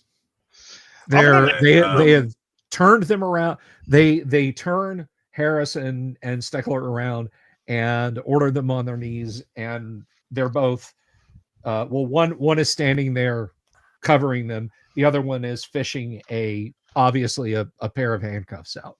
Right. If I were to jump up and run, is that just across flat Earth? At him? Yes. No, I mean away. Oh, it's through underbrush, but yeah. I'm going to make sure Eddie's going to make noise. Making a huge amount of noise. He's complaining constantly. You don't have the right to detain me. I'm not fighting back. I'm just being noisy. Okay. He says, don't resist and twist your arm. You hear an ominous creak from your radius and ulna and elbow. I'll make sure he knows that I'm unpleased through screaming. He is snapping the cuffs on you, and once he's got them on your back, he shoves you forward and says, "Shut up." Okay, so Jimmy, you're jumping up and running? No. You know, what I'm gonna do is I'm gonna lay low like I have been, and just slowly back up. I'm not gonna cause any sort of disturbance, noise wise or anything else. Okay. Let's see. I mean, as fast as I can, right? Slowly, meaning I'm not jumping up and running across the field where these guys are going to hear me turn around and put rounds in my back. That would almost be a sneak roll. So give me a sneak roll, which you actually don't have a lot of. You've got baseline sneak roll. Yeah, that's 10%, right? Yeah, it's not great. Nah. 78. So yeah, you get tangled in some underbrush. Branch snaps around. The one who is not handcuffing Eddie whips around, sees you, and says, "Son of a bitch!" It's another one. Put your hands up, pal. And he is lifting his weapon up. What is Eddie doing when he realizes this? Because the guy who's handcuffing you he's like still holding his wrists, but he stops. He's looking over. But am I cuffed? He's got the cuffs on both wrists. He's got one cuff on you. All right. Well, I'm gonna attempt. God, this is so dumb. I'm going to attempt to cuff the other cuff onto his arm. A bold strategy, Cotton. Let's see if that works out for him. Okay. These guys aren't our friends, man. I know, but he's not going to be able to run. So you're but you're not going to be able to run when he dies. Yeah. What is Harris doing? Harris is going to actually, as the gentleman, the suited guy that was by him is now turning. He's going to take a leg and try to trip him. Okay, so in order of dexterity, Andrews, you stood up and started to move. You have moved. Is it? I can't remember if Classic Call of Cthulhu does communist measurement system or freedom units. Hang on a second. I think they do freedom units, don't they? Let me see. I mean, I thought so. You know, the character sheet doesn't appear to have a place for it, does it? It doesn't, and it's listed in the rule books. So right, that's really lame. And so every time certain people who may or may not have been involved with creating the Call of Cthulhu experience, call it inferior to D&D, please put a movement rate on your character sheet. There you go. Let's see. So freedom of movement.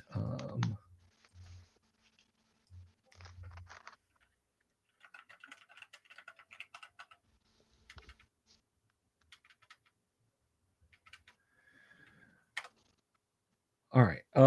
Let's see. Well, we could just look at the range of the weapon too, couldn't we?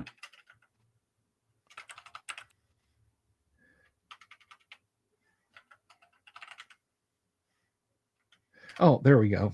Okay. And it is in communist systems. So 8 meters each melee round while running. So yeah, you can actually reach him if you're trying to trip him, Kennick. You can absolutely do that. Your dex is actually higher than his. So go ahead. And that is going to be for Harris. We're going to treat that as let's do that as a kick. So you got a 25% chance on kicking him. Okay. 43. 43. So you lash out with your foot. He stops. He realizes that things are getting away from him fast, so he is actually going to swing the butt of his pistol at you. So he's rearing back to smack you across the face. But Kevin, let's treat that as a grapple roll, because you're trying to grab his arm and click the cuff onto him. Yep. Give me a grapple roll. All right. It's not. Oh, well, I tell you what. Let's do it as a fist or a punch roll. How about that? Okay. Yep.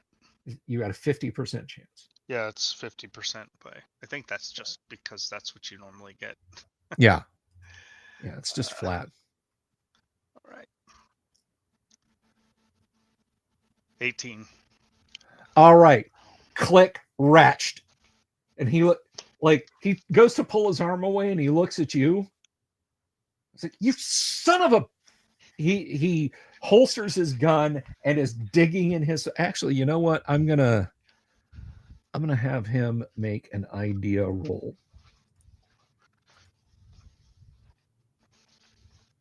71. Let me see. That causes him to... He didn't make his idea roll. Yes, he holsters his weapon and is digging in a side pocket, probably for the cuff keys. That ends his round. And Kennick, this guy is swinging the butt of his gun at you, treating it as a standard punch. Just misses you completely. Like you duck under that swung weapon. This is degenerating rapidly. What is Andrews doing? Andrews, you've moved away. Your friends are fighting for their lives.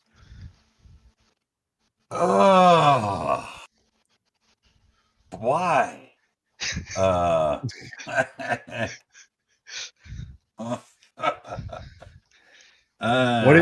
do you want to do? We're back at the top of the rotation, and you go first. Yeah. I'm going to continue to observe. Okay. Let's see. Eddie goes next. What is Eddie going to do in the next? Yeah. round? So he holsters his pistol. This is pre-Serpa, so I assume it's just in a holster. Yeah. I'm gonna kick him in the nuts as hard as I can. I'm gonna pull on the arm with the handcuff to pull him into me if I have to. I'll give you an extra 5%. Go ahead and kick. Okay.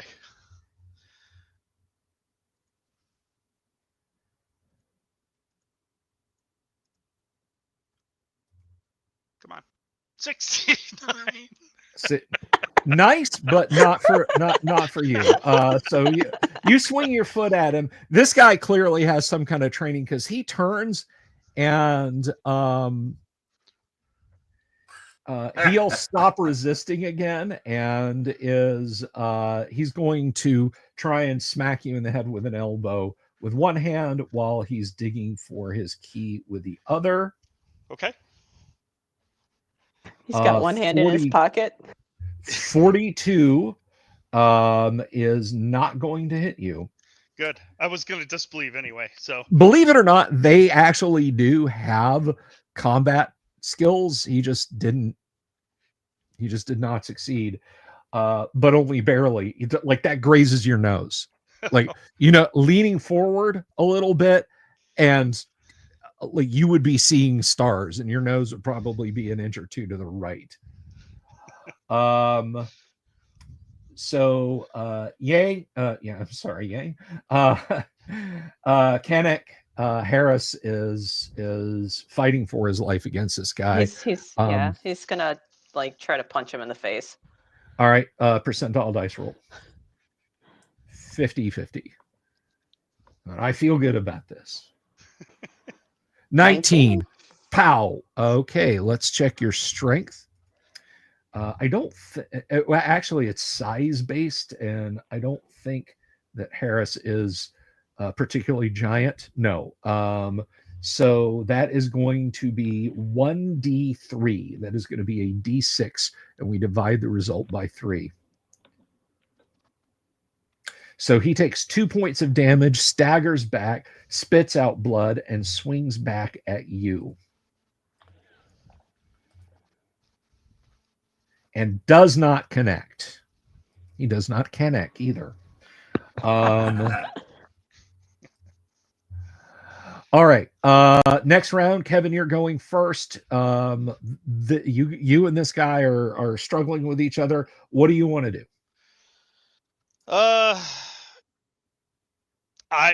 I'm gonna do. I got to do the thing. I'm going to headbutt him.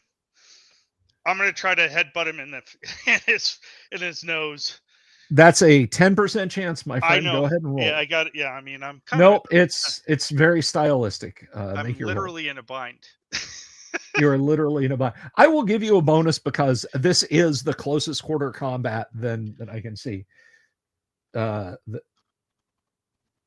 right, 33. So 33, it's 10%.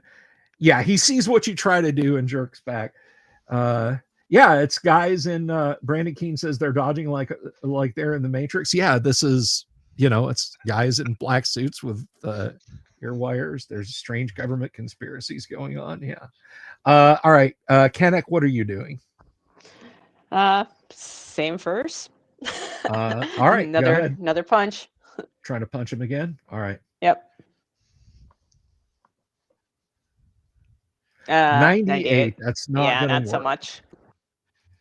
He rears back to smash you in the face with the butt of his gun. A 1. Ouch. Ouch. Yeah. So that is going to be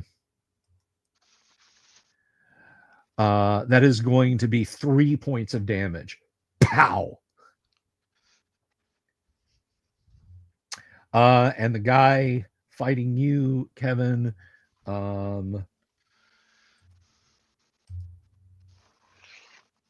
he tries the elbow smash again and misses you again. Dooms, what are you doing? You are top initiative. This is this is right. Apologies for the interruption. So these guys all have their back turned to me, and I can see this melee. They're not.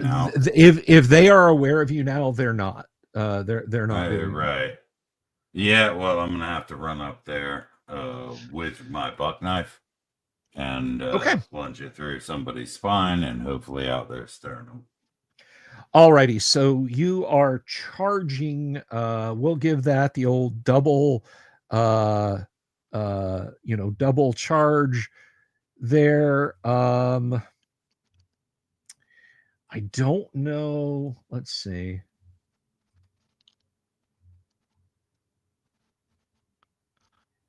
I don't know if hand-to-hand weapons. We'll treat it as a punch, just to keep things moving. But it's going to be a D4 puncture if you hit. So this guy is going to take some damage if you hit him. So you will go first. You rush forward at this guy, so you may make an attack. Right, and you're saying it's going to be on fist punch proficiency, right? Yeah, we're gonna treat it like so that. 50-50. Right Yeah. on. Come on. 50 or less. Come on, there we go. Nice. 10. 10. Okay, yeah. You That's fine. sink the knife into him. That is going to be. Let me look it up and see if there is a particular. Let me see. I think there is a knife weapon damage, but I can't remember. But you must remember this is a Rambo knife, bro. Oh, right, yeah.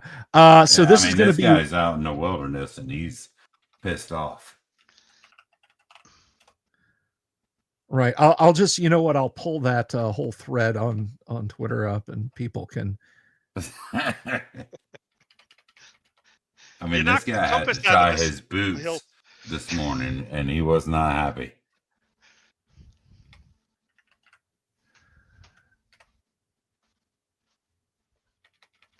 All right. Oh no, it's impale. That's what I'm looking for. All right, the impale.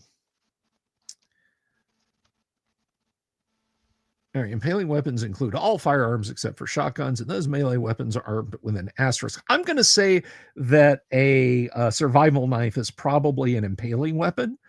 All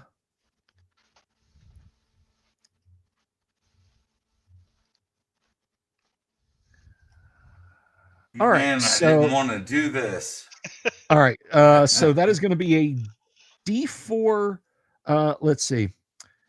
Two things happen. More damage is done, so it's a D4 plus 2. So yeah, this is going to be 2D4 plus 2. 2D4 plus 2? 2D4 plus 2. Oh, man. Which one were you charging, by the way? The one on Steckler or the one on Harris? Closest. Yeah, closest. Probably be Harris then. Nine. 9. I know he took damage before too. And he had taken damage. He screams and goes down. The other fellow is no longer screwing around. He is reaching into his holster for his weapon. But Eddie goes first. All right, I'm going to pull his jacket over his head because it's over. I'm done with this bullshit. Okay. Don't wear a suit if you don't want this to happen to you. So you are going full. You're going full. What is it? Hockey fight on the guy. Absolutely. So you lunge over. You pull that. We're going to treat that as a grapple. Make that attack, please. Okay. With bonuses, because again, you guys are handcuffed together. That will, with the bonuses, that will actually work. He is now grappled. He cannot act except to try and break away from you. And by the way, in case anyone is curious, there is no good grappling system in any TTRPG, period. But I will admit that Call of Cthulhu has a pretty good one. All right, so he's going to try and break your grapple. What is your strength? 11. All right. 11 and... Probably half as sane as he is, though.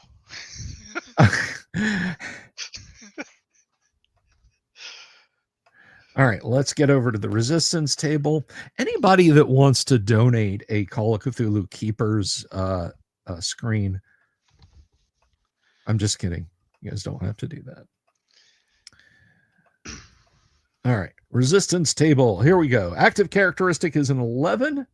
His is 12. All right. So he needs a 45. 35. Damn 15. He lunges backward and shoves you. You kind of stagger, but his action was basically breaking free. This guy is bleeding to death on the ground in front of you, or he's likely going to be dead shortly. There's one of them left. So that was his action. Harris, it's over to you. What do you want to do? Harris is going to run and grab the closest gun on the ground. And okay, yeah, you grab up the closest gun on the ground. That's one of your pistols, and it's lying over where it was thrown by the man in black. So you can absolutely cover that distance and grab the gun up. So that's what you've done. The man in black spent his round resisting. Dooms, what is Andrews doing? It's the top of a new round.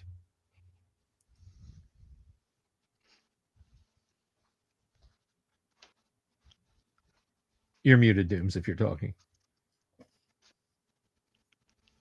Yes, apologies. That's okay. Well, I suppose I'll go and attack the next guy. All right. Shuck. Ah! I'll put my buck knife right through his throat. Cover the distance. Roll your attack. If you roll a 99 or 100, you stab Kevin's character instead. That wouldn't be good. How about 4? That's an impale. That's 2d4 plus 2, please. You guys have made me a monster, man, and I specifically designed this character to not be a monster, to hold things back. So the truth about Call of Cthulhu is the humans are really the evil ones in the story. Dude, I built an entire background in my head that this guy was that he was basically just going to be John Rambo, right? Not being messed with. Well, that's what happened. Yeah, man. Look, this dude's dead too. It's 1989. Anytime someone says, I'm from the government and I'm here to help, you know that they're the evil ones. 8 with a survival knife. He screams in agony, staggers back. He's bleeding out, and his eyes go wide. He is not unconscious or dead yet. The next person to act is Steckler. What is Steckler doing? So I'm going to jump. I mean, you're handcuffed to him. I know. You're handcuffed to the guy. I'm going to jump on top of him and I'm going to hold his arms down because he's not getting his firearm. It's a grapple. It's a grapple roll. Give me another grapple roll. That's what I'm going to try to do. You should get a bonus though, because he's pretty hurt. Yeah, that's factored in. Don't worry. 99. 99. You go to try and pull him close. You fall down. Like his arm is pulled down, but you fall to the ground trying to grab this guy. What is Harris doing? It's Harris's turn to act. You've got the gun. Yeah. Can I race over there and basically pistol whip him? Yeah, you go. It's a punch. It's a 50. Yeah.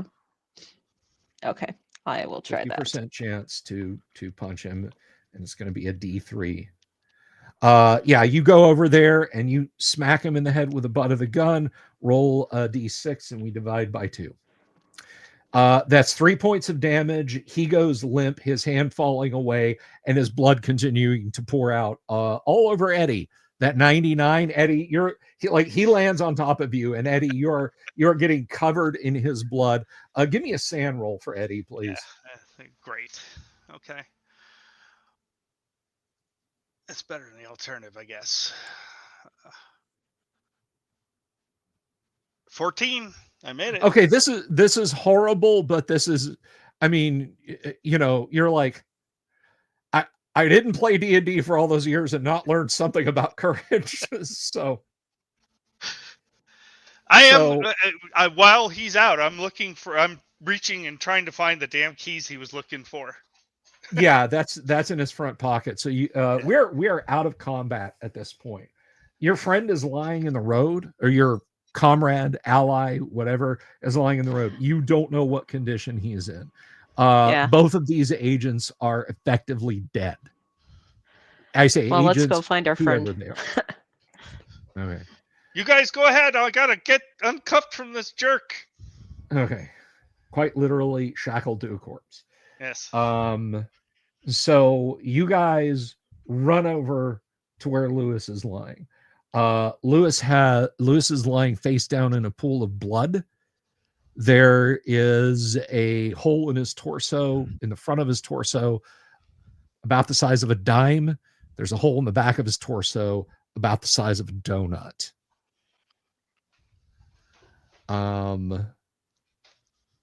You do not hear the helicopter. It is deathly still. The gunshot sounds, the yelling seems to have quiesced all of the wildlife around you. And I think this is a good enough place. Not to say we won't play for 3 hours next time, but I think this is a good enough place to call it an evening.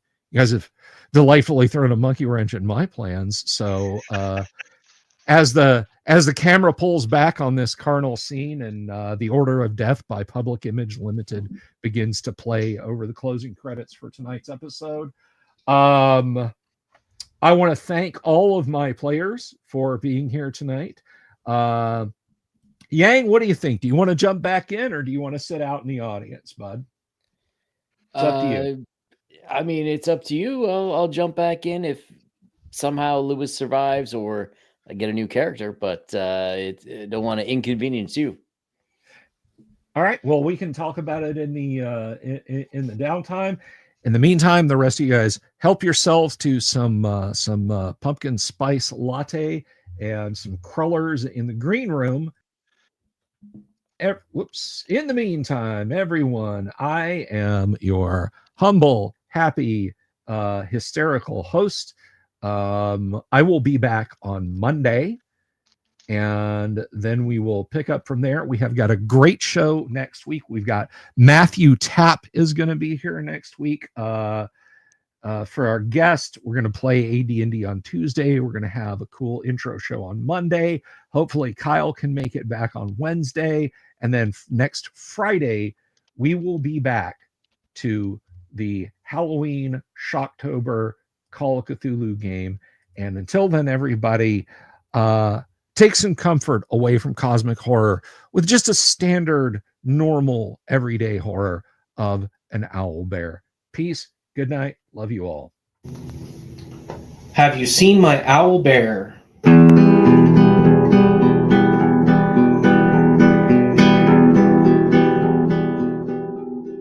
Here's to all the weirdos everywhere in the woods and in the air. Have you seen my owl bear? Should I shave off all my hair? Bobs are all around. Some live in tunnels underground. Some are fat, some are rich, some are sleeping in a ditch.